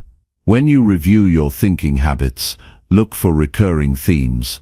Do you tend to jump to conclusions without sufficient evidence? Are there moments when your mind spirals into negativity or exaggeration? Identifying these tendencies allows you to intervene and change course. You become aware of mental shortcuts that may have served you in the past, but now limit your growth. This awareness opens the door to choosing new, healthier ways of thinking. An important aspect of this practice is recognizing cognitive biases, those invisible forces that twist your perception. Confirmation bias, for instance, leads you to favor information that supports your existing beliefs while ignoring contradictory evidence. By reviewing your daily thoughts, you catch when this bias sneaks in. Awareness of these patterns helps you pause and seek balanced perspectives, preventing narrow or distorted judgments. Self-awareness also shines light on emotional triggers within your thinking. Certain topics, situations, or people might provoke strong reactions that cloud your judgment. When you identify these triggers, you gain the ability to respond with intention rather than reflex. This shift transforms reactive thinking into thoughtful deliberation, strengthening your critical faculties and emotional resilience. Journaling is a powerful tool to deepen this self-review. Writing down your thoughts daily clarifies what occupies your mind and reveals habits you might miss in fleeting moments. It's a way to externalize internal dialogue, making it easier to analyze objectively. Over time, patterns emerge that provide insight into how you interpret experiences and where you can improve your thinking process. As you engage in this daily mental audit, you begin to distinguish between useful thoughts and mental noise. Not all thoughts deserve your attention. Some are distractions rooted in anxiety or unhelpful narratives. Learning to filter these out is an essential skill.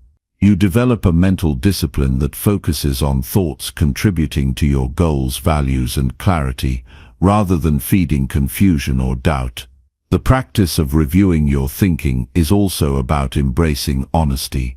It requires you to confront uncomfortable truths about your mind, your blind spots, errors, and limitations. This can be unsettling but is necessary for growth. A mind unwilling to face its flaws stagnates. In contrast, honest self-examination leads to continuous improvement and a more accurate understanding of yourself and the world. This habit cultivates a sense of ownership over your thoughts.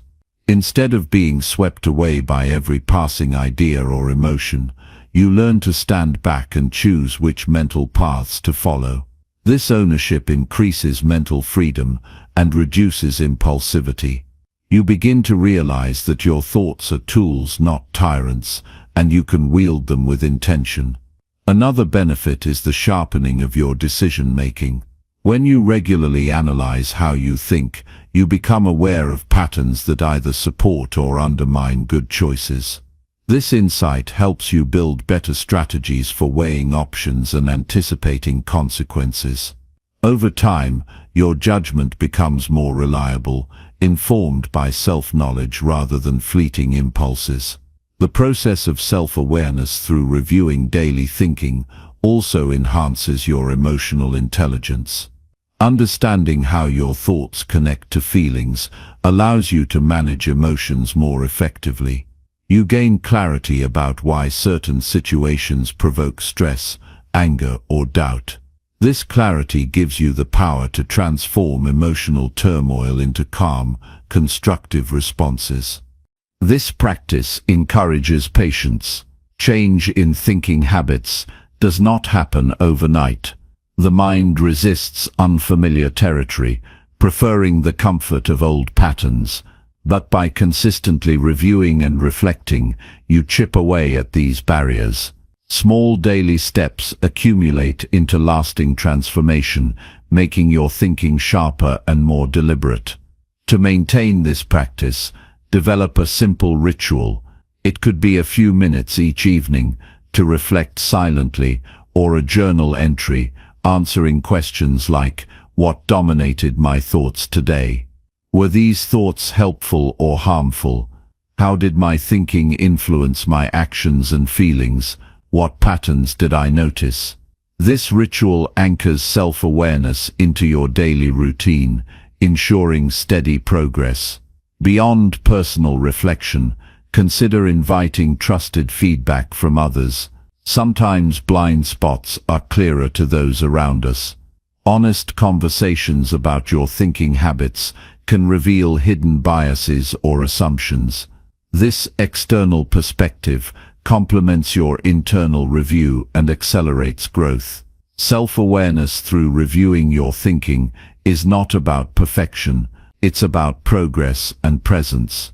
It's a lifelong commitment to knowing yourself more deeply and guiding your mind toward clarity and wisdom. This discipline transforms mental clutter into coherent thought, impulsive reactions into considered responses, and confusion into insight. By practicing this daily habit, you cultivate a mental environment where clear, rational, and intentional thinking can flourish. You become less vulnerable to manipulation, less prone to error, and more capable of navigating complexity with calm and confidence. This clarity is the bedrock of effective critical thinking and the key to personal mastery. The benefits ripple beyond your inner world.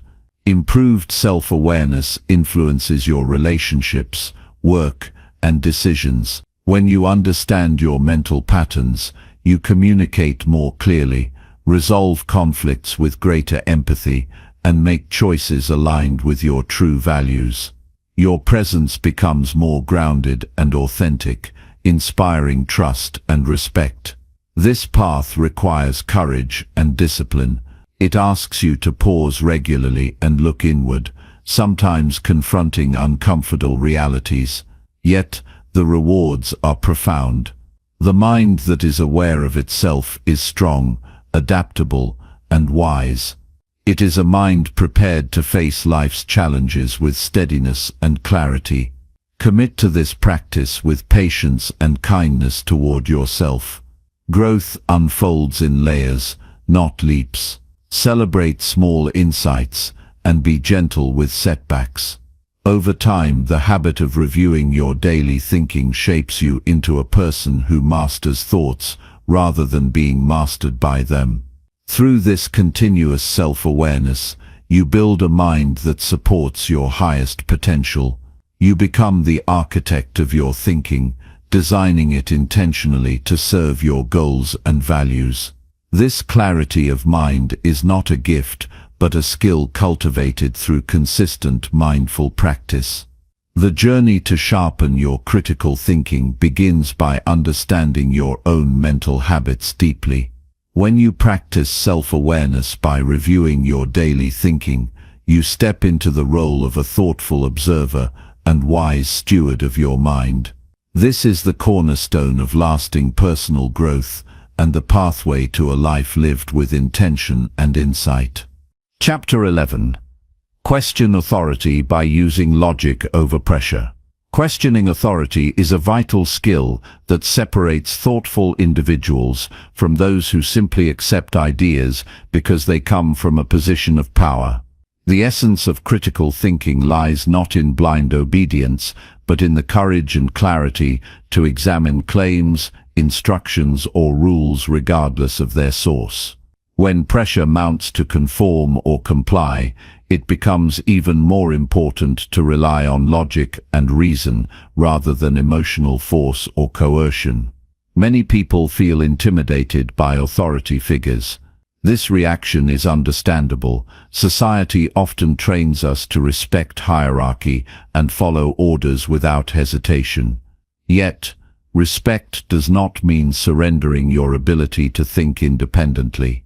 True respect involves evaluating the validity and fairness of what is being presented, not just accepting it because of who is delivering it. When you engage with authority using your own reasoning, you build intellectual freedom and protect yourself from manipulation. At the core of questioning authority is the practice of detaching from pressure. Pressure can take many forms: social expectations, fear of repercussions, desire to fit in, or urgency created by those in charge. It's a force designed to limit reflection and override judgment. Learning to recognize when pressure is influencing your decisions allows you to pause and reassess the situation objectively. Instead of reacting immediately to commands or claims, create mental space to analyze the logic behind them. Ask yourself, does this instruction make sense? What evidence supports it? Are there any contradictions or inconsistencies? By focusing on facts and reasoning, you remove the emotional weight of pressure and approach the matter with clarity. It helps to remember that authority figures are human too, capable of errors, biases, and flawed reasoning. Position or title does not guarantee truth. Many historical and contemporary examples show how unquestioned authority has led to mistakes, injustice, and harm. Recognizing this fact empowers you to trust your intellect over mere status or force. Logic serves as a shield against undue influence. When you train yourself to think in terms of cause and effect, evidence, and consistent principles, you become immune to empty commands or manipulative rhetoric. This does not mean you reject authority wholesale, but that you engage with it critically, distinguishing valid guidance from baseless pressure. A practical way to question authority using logic is to ask clarifying questions. This approach shifts the dynamic from confrontation to inquiry. Instead of saying, "I don't accept this," try asking, "Can you explain the reasons behind this?" or "What evidence supports this decision?" Such questions encourage transparency and dialogue, allowing you to evaluate information more thoroughly. This habit also demonstrates confidence without disrespect. You show that your goal is understanding and truth, not rebellion. Often authority figures appreciate thoughtful engagement because it leads to better decisions and shared understanding. Your questions can reveal gaps or weaknesses in reasoning that might otherwise go unnoticed. It's important to develop emotional control in these moments. When confronted with pressure, the natural impulse might be to comply quickly or react defensively. Instead, practice remaining calm and centered. This emotional steadiness enhances your ability to think clearly and communicate effectively, even in challenging situations. Challenging authority logically also involves recognizing when to push back and when to accept. Not every directive or idea requires opposition. The key is distinguishing between unquestionable facts and areas where reasoning and evidence should guide your response. This discernment prevents needless conflict and fosters constructive interactions. Another layer of this skill is understanding the difference between authority and expertise. Authority relates to power or position, while expertise involves knowledge and experience. Questioning authority does not mean dismissing expertise. Rather, it means seeking evidence and logical consistency regardless of who presents the information. Expertise backed by sound reasoning commands respect. Power without reason does not. Developing this mindset requires ongoing practice. Start with small situations where authority tries to influence you without clear justification. Use logic to evaluate the claim, ask questions, and make decisions based on your findings. Over time, this builds confidence and sharpens your ability to stand firm in the face of greater pressure. Technology and information overload today create new challenges in questioning authority. Many sources claim authority: news outlets, social media, experts, and institutions, but not all deserve unquestioning trust. Applying logic to assess the credibility and validity of information is more crucial than ever. This means checking facts, identifying bias, and comparing multiple perspectives before forming conclusions. In professional or personal settings, questioning authority logically can prevent costly mistakes. Decisions based solely on hierarchy or pressure often overlook critical details or alternative options. When you step back to analyze reasoning, you improve outcomes and protect yourself and others from harm. This skill also encourages independence. When you learn to question authority thoughtfully, you rely less on external validation and more on your own mental resources. This strengthens your judgment and self-trust, vital traits for navigating complexity and uncertainty. There is also a social dimension to questioning authority with logic. It contributes to healthier communities where ideas are debated openly and decisions are made transparently. This culture reduces abuses of power and promotes fairness and justice. Your individual practice feeds into a collective environment of accountability and respect for truth. It is worth noting that questioning authority does not mean disrespect or cynicism. It is an act of responsibility and courage. Respectful inquiry advances knowledge and integrity, while blind acceptance can lead to stagnation and injustice. The difference lies in your approach, grounded in logic, calmness, and a sincere desire to understand. As you cultivate this approach, you will notice a shift in how others respond to you.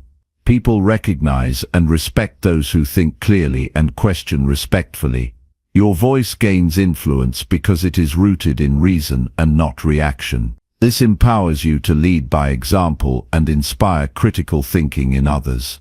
In moments when pressure intensifies, remind yourself of the value of logical analysis. Even when others expect immediate compliance, your thoughtful response honors your autonomy and protects your integrity. This is not rebellion for its own sake, but a principled stand for clear thinking. To strengthen this habit, consider practicing mental exercises that sharpen logical reasoning. Puzzles, debates, and studying principles of sound argumentation build mental muscles. The more skilled you become at analyzing claims, the easier it is to question authority intelligently. Reflect on your past experiences where pressure influenced your decisions. Were there times you acted without enough scrutiny? What were the consequences? Learning from these moments fuels your commitment to questioning authority with logic rather than submission. Over time, this practice becomes second nature. You no longer feel overwhelmed by authority or pressured into compliance. Instead, you engage thoughtfully, balance respect with inquiry, and make decisions grounded in reason. This mindset is a cornerstone of mature critical thinking and personal empowerment. Ultimately, the goal is to free your mind from coercion and lead with clarity. Questioning authority, using logic, protects your freedom to think independently and ensures that your choices are wise and informed. It is a skill that serves you throughout life, allowing you to navigate power dynamics with confidence and integrity. By standing firm on the foundation of logic, you develop resilience against manipulation and build a life shaped by deliberate, reasoned decisions. This strength benefits your relationships, work, and overall sense of self. You become a thoughtful participant in the world, capable of both respect and discernment. This ongoing commitment to questioning authority is a path to intellectual freedom. It reminds you that power alone does not dictate truth. Your mind, equipped with logic and calm inquiry, is your greatest tool for understanding and growth. When pressure arises, you answer not with blind compliance but with thoughtful challenge grounded in reason. Chapter 12. Strengthen your decisions by measuring risk and reward. Making strong decisions requires more than just intuition or impulse. It demands a clear understanding of what's at stake. Every choice we face carries both risks and rewards, and the skill lies in carefully weighing these factors before moving forward. This process isn't about avoiding risk altogether, but about measuring it wisely and balancing it against the potential benefits. When you begin to view decisions through the lens of risk and reward, you empower yourself to act with greater confidence and clarity. Instead of rushing into choices blindly, you pause to consider the possible outcomes, both positive and negative. This kind of thoughtful evaluation prevents costly mistakes and creates a foundation for consistent success. Risk can take many forms. It might mean financial loss, damage to relationships, wasted time, or even harm to your health or reputation. Rewards, on the other hand, represent the gains you hope to achieve: growth, satisfaction, profit, or improved well-being. Identifying these clearly is the first step toward making stronger decisions. A practical approach to measuring risk and reward starts with listing what you stand to lose and gain from a decision. Be specific. For example, if considering a new job opportunity, your risks might include a longer commute, unfamiliar work environment, or financial instability. The rewards might be higher income, new skills, or a more fulfilling role. Putting these factors side by side helps you visualize the balance. It's essential to be honest and realistic during this process. Overestimating rewards or minimizing risks can lead to poor choices. Similarly, excessive fear of risk can cause you to miss valuable opportunities. Strive for objectivity by seeking facts and evidence, and avoid letting emotions skew your assessment. Another important aspect is understanding your personal tolerance for risk. Some people feel comfortable with uncertainty and change, while others prefer stability and caution. Knowing where you fall on this spectrum guides how you interpret the risks involved. There is no universal right or wrong. It depends on your values and circumstances. When rewards significantly outweigh risks and the risks are manageable or mitigatable, the decision becomes easier. If the risks are high but the rewards are equally substantial, a more detailed plan is needed to minimize potential downsides. This might include contingency strategies, incremental steps, or seeking expert advice. Incorporating time into your evaluation adds depth. Consider short-term versus long-term consequences. Sometimes, a decision might involve short-term discomfort but lead to long-term gain. Other times, a quick reward might come with lasting negative effects. Being mindful of timelines helps you align choices with your broader goals. It also helps to think about the impact of your decisions on others. Risks and rewards don't exist in isolation. They often affect family, colleagues, or community. Factoring in these external effects deepens your understanding and can influence how you weigh different options. Developing this skill takes practice. Start with everyday decisions to build your ability to assess risk and reward quickly and accurately. For example, deciding how to spend your free time or whether to try a new activity can serve as useful exercises in balancing potential outcomes. Pay attention to past decisions and their results. Reflect on choices where you successfully balanced risk and reward, as well as those where you missed the mark. What lessons did you learn? How can you apply that knowledge to future situations? This reflection sharpens your judgment over time. Avoid paralysis by analysis. It's possible to get stuck trying to calculate every detail endlessly. At some point, a decision must be made based on the best information available. Accepting that uncertainty is part of life allows you to act decisively while still being thoughtful. A helpful mindset is to view decision-making as an ongoing process rather than a single moment. After deciding, observe the outcomes carefully and be ready to adjust your course if necessary. This flexibility reduces the fear of making a wrong choice because you know you can respond and learn. Using tools and frameworks can assist in this process. Techniques such as pros and cons lists, risk matrices, or decision trees help organize your thoughts and clarify complexities. These structured approaches bring discipline and consistency to how you evaluate options. Cultivating patience is crucial when measuring risk and reward. Rushed decisions often overlook important factors.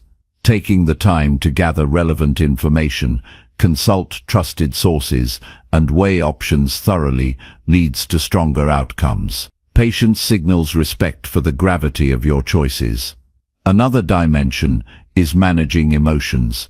Fear, excitement, or pressure can cloud judgment. Developing emotional awareness helps you recognize when feelings influence your assessment unfairly.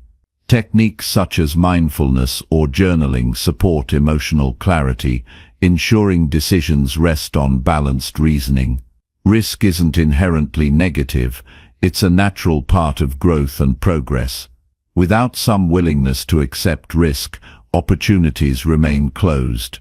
The key is to engage with risk consciously, not recklessly, making calculated moves that align with your values and goals.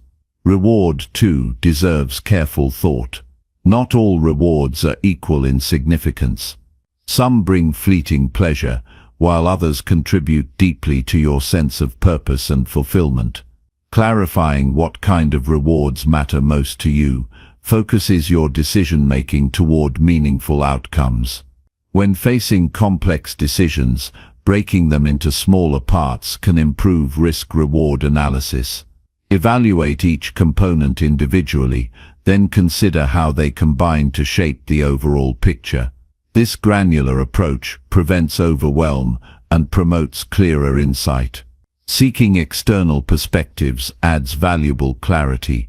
Trusted mentors, friends, or professionals can offer viewpoints you might miss. They may highlight risks you hadn't considered or point out rewards you overlooked.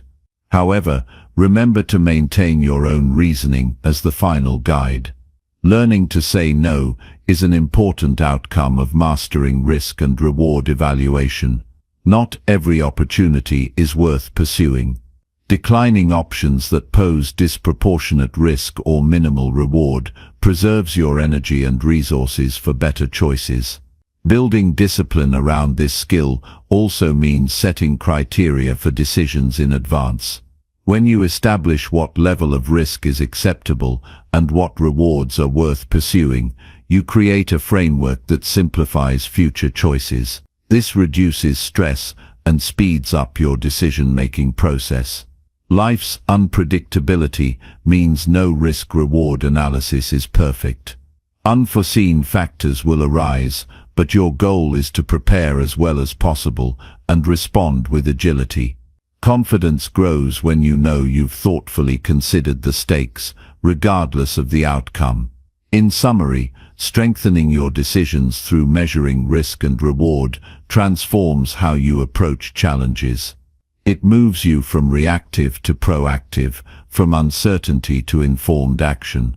This habit empowers you to make choices that are aligned with your vision and resilient against pitfalls. By consistently practicing this approach, you develop sharper judgment and greater trust in yourself. You learn to navigate complexities with calm assurance, turning potential threats into calculated opportunities. This balance is a cornerstone of wise decision-making and personal growth. Ultimately, the power to measure risk and reward thoughtfully shapes not only your decisions, but your entire life trajectory. It opens the door to purposeful progress and deeper satisfaction. The clearer you become in this process, the stronger your path forward becomes, steady, intentional, and filled with possibility. Chapter 13. Build stronger views by reading from multiple sources. To build stronger, more resilient views, it's crucial to expose yourself to a broad spectrum of ideas.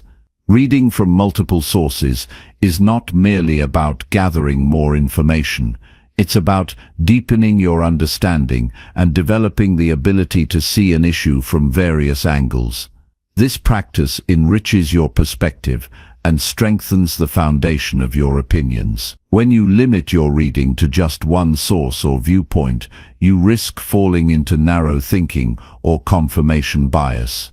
That happens when you only absorb information that supports what you already believe, reinforcing existing ideas without challenge. Over time, this can lead to rigid opinions that crumble when faced with opposing evidence. Diverse reading offers balance.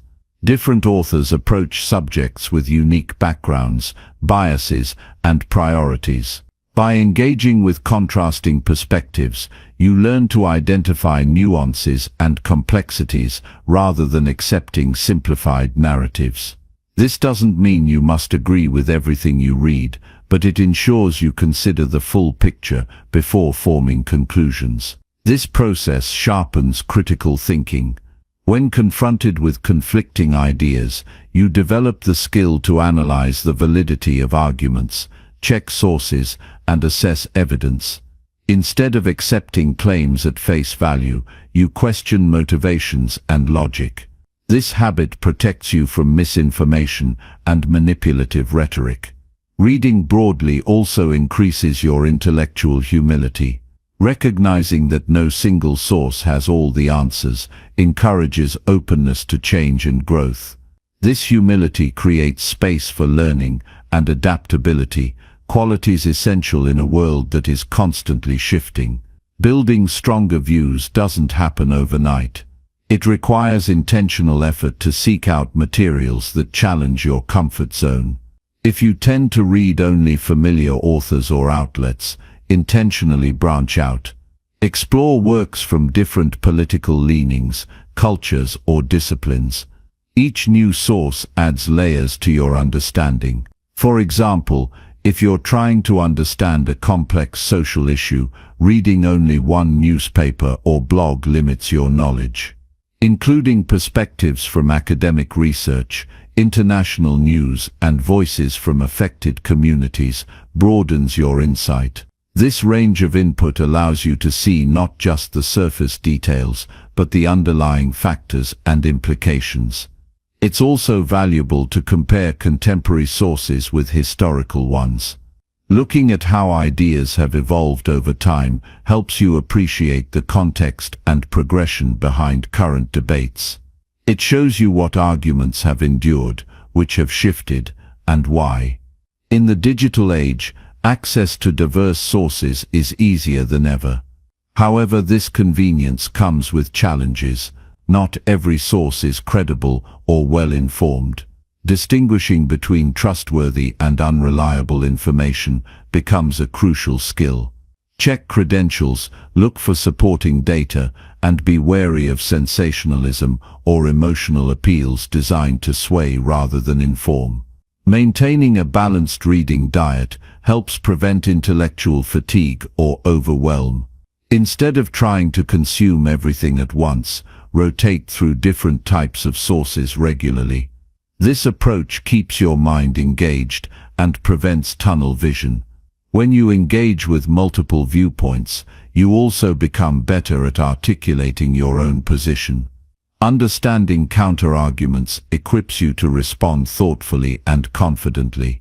It's easier to communicate your ideas when you've anticipated challenges and considered alternative reasoning. This breadth of knowledge fosters empathy as well. Seeing the world through different eyes helps you appreciate why others think differently. It softens judgment and builds bridges instead of walls, promoting dialogue over conflict. Strong views grounded in diverse reading are less likely to be swayed by fleeting trends or peer pressure. You develop a stable core of beliefs that can withstand scrutiny and change with new evidence, rather than breaking under pressure. It's important to cultivate curiosity in this process. Let the pursuit of knowledge be driven by genuine interest, not just the desire to confirm your opinions.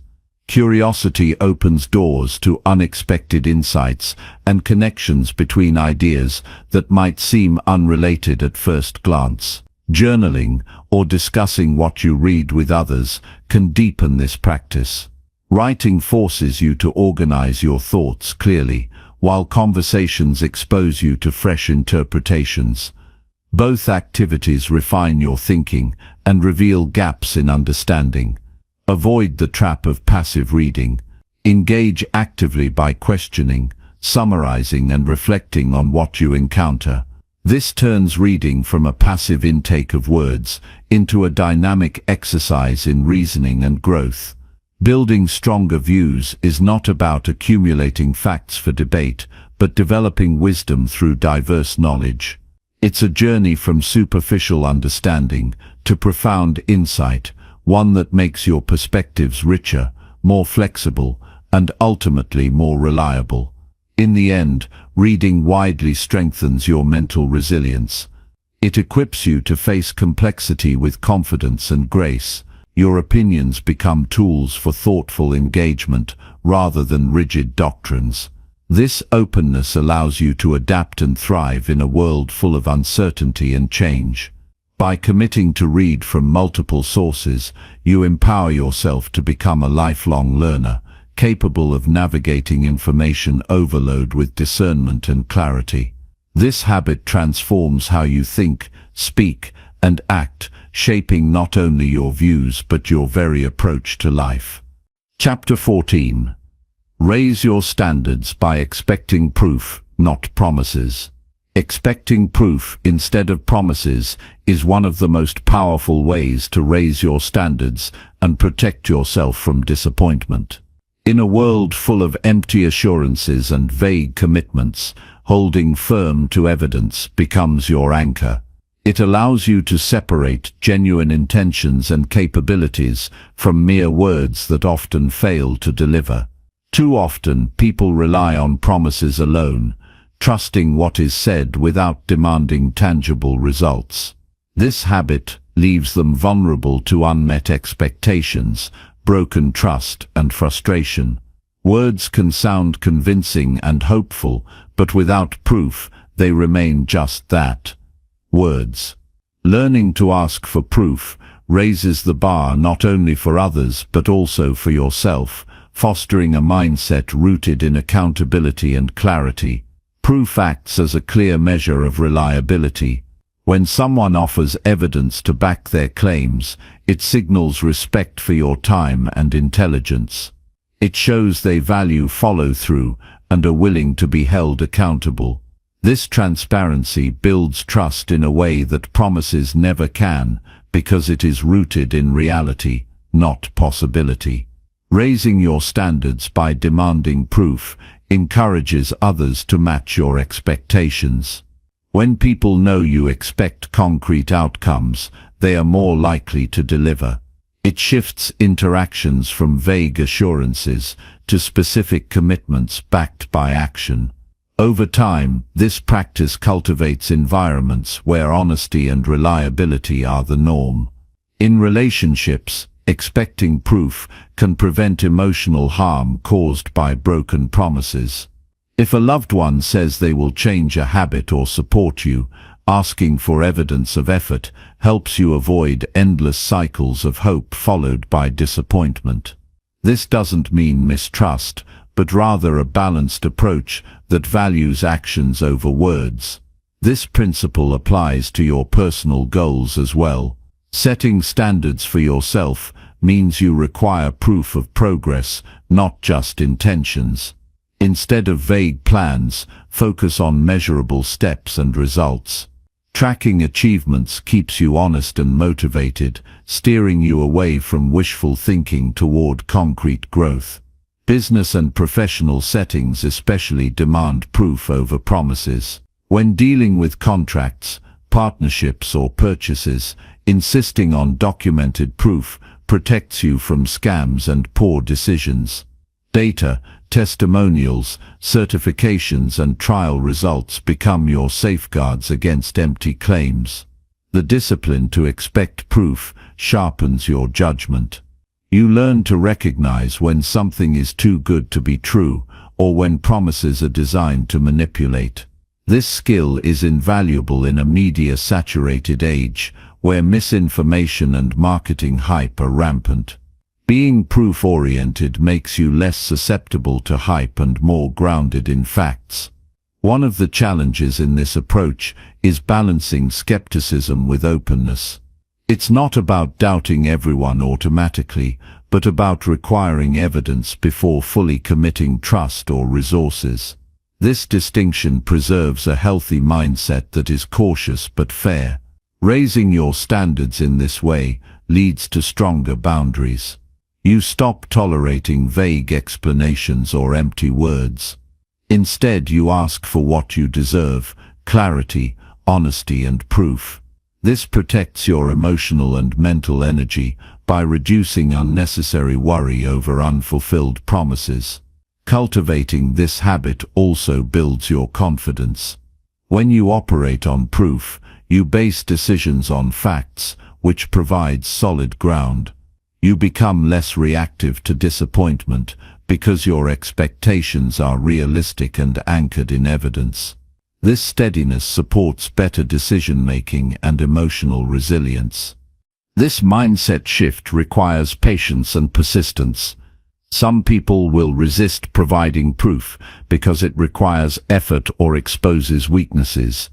Others may try to evade your requests or offer excuses. Staying firm without aggression or cynicism sends a clear message: your standards are non-negotiable. You can start by questioning promises gently. For example, if someone promises to help, ask how and when they plan to do it. If a product claims certain benefits, seek reviews, demonstrations, or data. When setting goals, define clear milestones that prove progress. These small steps reinforce your commitment to proof over promises. Over time, expecting proof influences how others perceive you.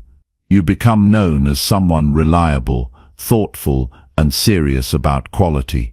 This reputation encourages better treatment and more meaningful connections. People bring their best when they know you value accountability. This approach can transform not only external interactions but your internal dialogue. Instead of promising yourself change, commit to proving it through action. Replace vague hopes with daily habits that show progress. Celebrate evidence of growth rather than just intentions. This clarity fosters real transformation. It's important to recognize proof comes in many forms. Sometimes it's data or documents. Other times, it's consistent behavior, testimonials, or completed tasks. Learning to identify valid proof in context sharpens your discernment. You develop a nuanced understanding of what truly counts as evidence. By holding firm to proof, you protect yourself from manipulation. Those who rely solely on promises often do so because they lack substance. Demanding evidence exposes this emptiness and encourages honesty. This protects your interests and cultivates a healthier environment around you. The power of expecting proof reaches beyond individual interactions. It builds a culture of integrity and responsibility. When enough people raise their standards, societies become more transparent and accountable. This ripple effect elevates collective trust and cooperation. Expecting proof also enhances your peace of mind. When your expectations are based on reality, you reduce anxiety caused by uncertainty. You develop clearer judgments about whom and what to trust. This clarity leads to better choices and more fulfilling relationships. In practice, this means approaching promises with a thoughtful mindset rather than blind faith. Ask for timelines, evidence of preparation, or past examples of success. Encourage openness by expressing that proof helps build stronger, more honest connections. This invitation often leads to improved communication. This mindset shift requires humility too. Sometimes you may realize that even your own promises need proof. Holding yourself accountable by demonstrating what you say builds your integrity. It's a commitment to living authentically and with honor. Ultimately, raising your standards by expecting proof empowers you. It's a way to protect your time, energy, and trust from being wasted. It encourages growth in yourself and those around you. It promotes a life built on substance rather than empty words. When you make proof the currency of your standards, you invite real progress and genuine relationships. You create a foundation of trust that is hard to shake. This foundation supports success, well-being, and deeper satisfaction in all areas of life. Chapter 15. Live with intention by choosing your thoughts daily. Every day, the mind offers a vast array of thoughts, some uplifting, some destructive, and many neutral. Living with intention means actively selecting which thoughts to nurture and which to dismiss. This conscious choice shapes your mindset, mood, and ultimately the quality of your life. It requires discipline and awareness, but the rewards are immense: greater peace, focus, and purposeful action. Thoughts are not random events. They are seeds planted by your attention. When you allow negative or unproductive thoughts to dominate, they grow into limiting beliefs and patterns that hinder your growth. But when you intentionally choose thoughts aligned with your values and goals, you create a fertile ground for confidence, motivation, and resilience.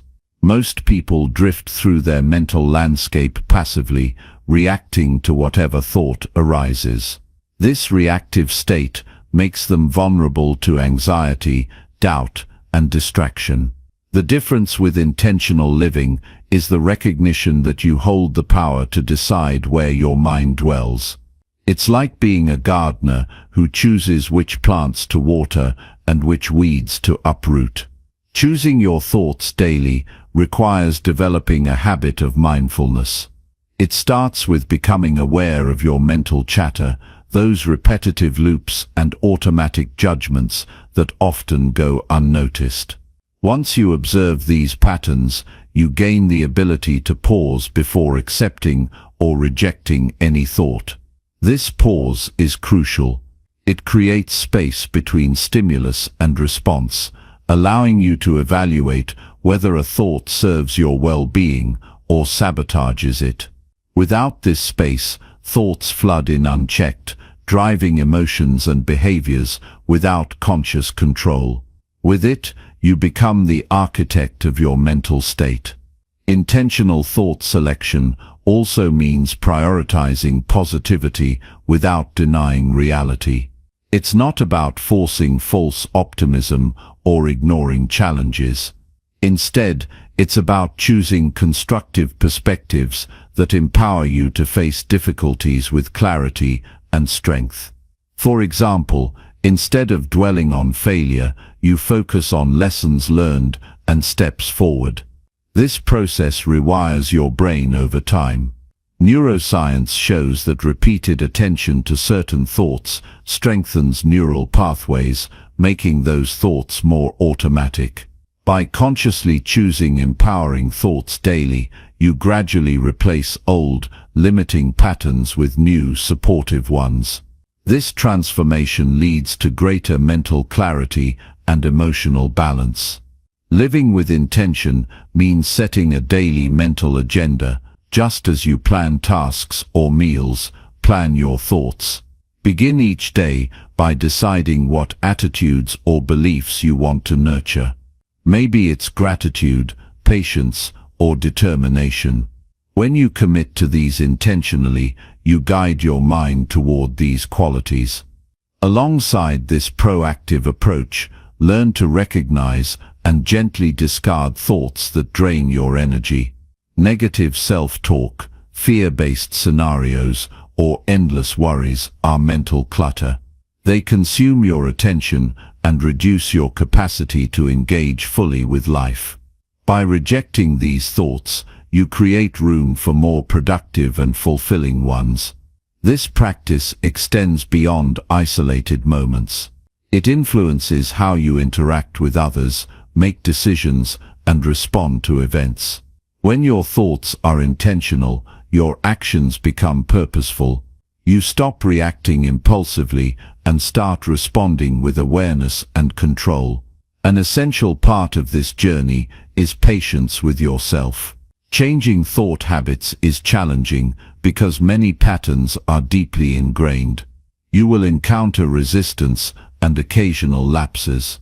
What matters is your commitment to return to intentionality each time, steadily reinforcing your new mental habits. Journaling can support this process by providing a space to examine your thoughts daily.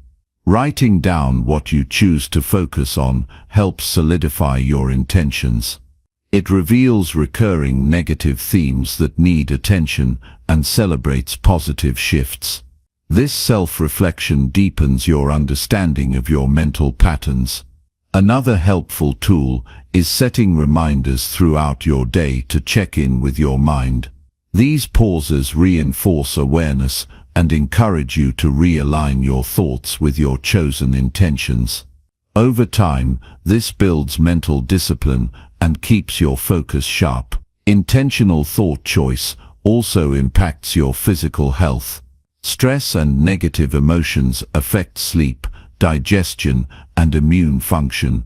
By cultivating positive and focused thoughts, you reduce stress responses and promote overall well-being. Your mind and body thrive when your mental environment is supportive. This way of living nurtures resilience. When challenges arise, an intentional mindset allows you to face setbacks without being overwhelmed. You draw on thoughts that foster problem-solving and hope rather than despair. This mental strength helps you navigate life's unpredictability with grace. Living with intention transforms ordinary days into meaningful experiences. You become more present and engaged, noticing opportunities for growth and connection. Your thoughts set the tone for your actions, creating a ripple effect that influences your environment positively. The practice encourages humility and openness. Sometimes the thoughts you initially choose may need revision as new information or perspectives arise. Intentionality doesn't mean rigidity. It means awareness and willingness to adapt your mental focus in service of your highest good. As you deepen this habit, you cultivate a sense of personal power. Recognizing that you control your thoughts dissolves feelings of helplessness. You realize that no matter external circumstances, your inner world remains yours to shape. This freedom is the foundation of true peace and fulfillment. This approach challenges the common belief that thoughts happen to you without choice. It reveals a deeper truth that your mind is an active participant in creating your reality. By consciously choosing thoughts, you participate in crafting a life aligned with your purpose and values. In practical terms, this might look like starting each morning with affirmations aligned with your goals, or redirecting worry into problem solving when anxiety creeps in. It could mean reminding yourself to appreciate small joys or to release grudges that cloud your thinking. Each intentional choice shifts your experience. Building this skill also improves your relationships. When you manage your thoughts, you respond more calmly and clearly to others. You listen with attention instead of reacting defensively. This thoughtful engagement fosters deeper understanding and connection. Living with intention through thought choice is a lifelong practice. It evolves as you grow and face new challenges. The key is consistency, returning each day to the deliberate act of selecting thoughts that serve your highest good. Ultimately, this habit empowers you to lead a life of purpose and peace. Your mind becomes a tool for creation rather than a source of chaos. Through conscious thought choice, you cultivate clarity, strength, and joy, no matter what life brings.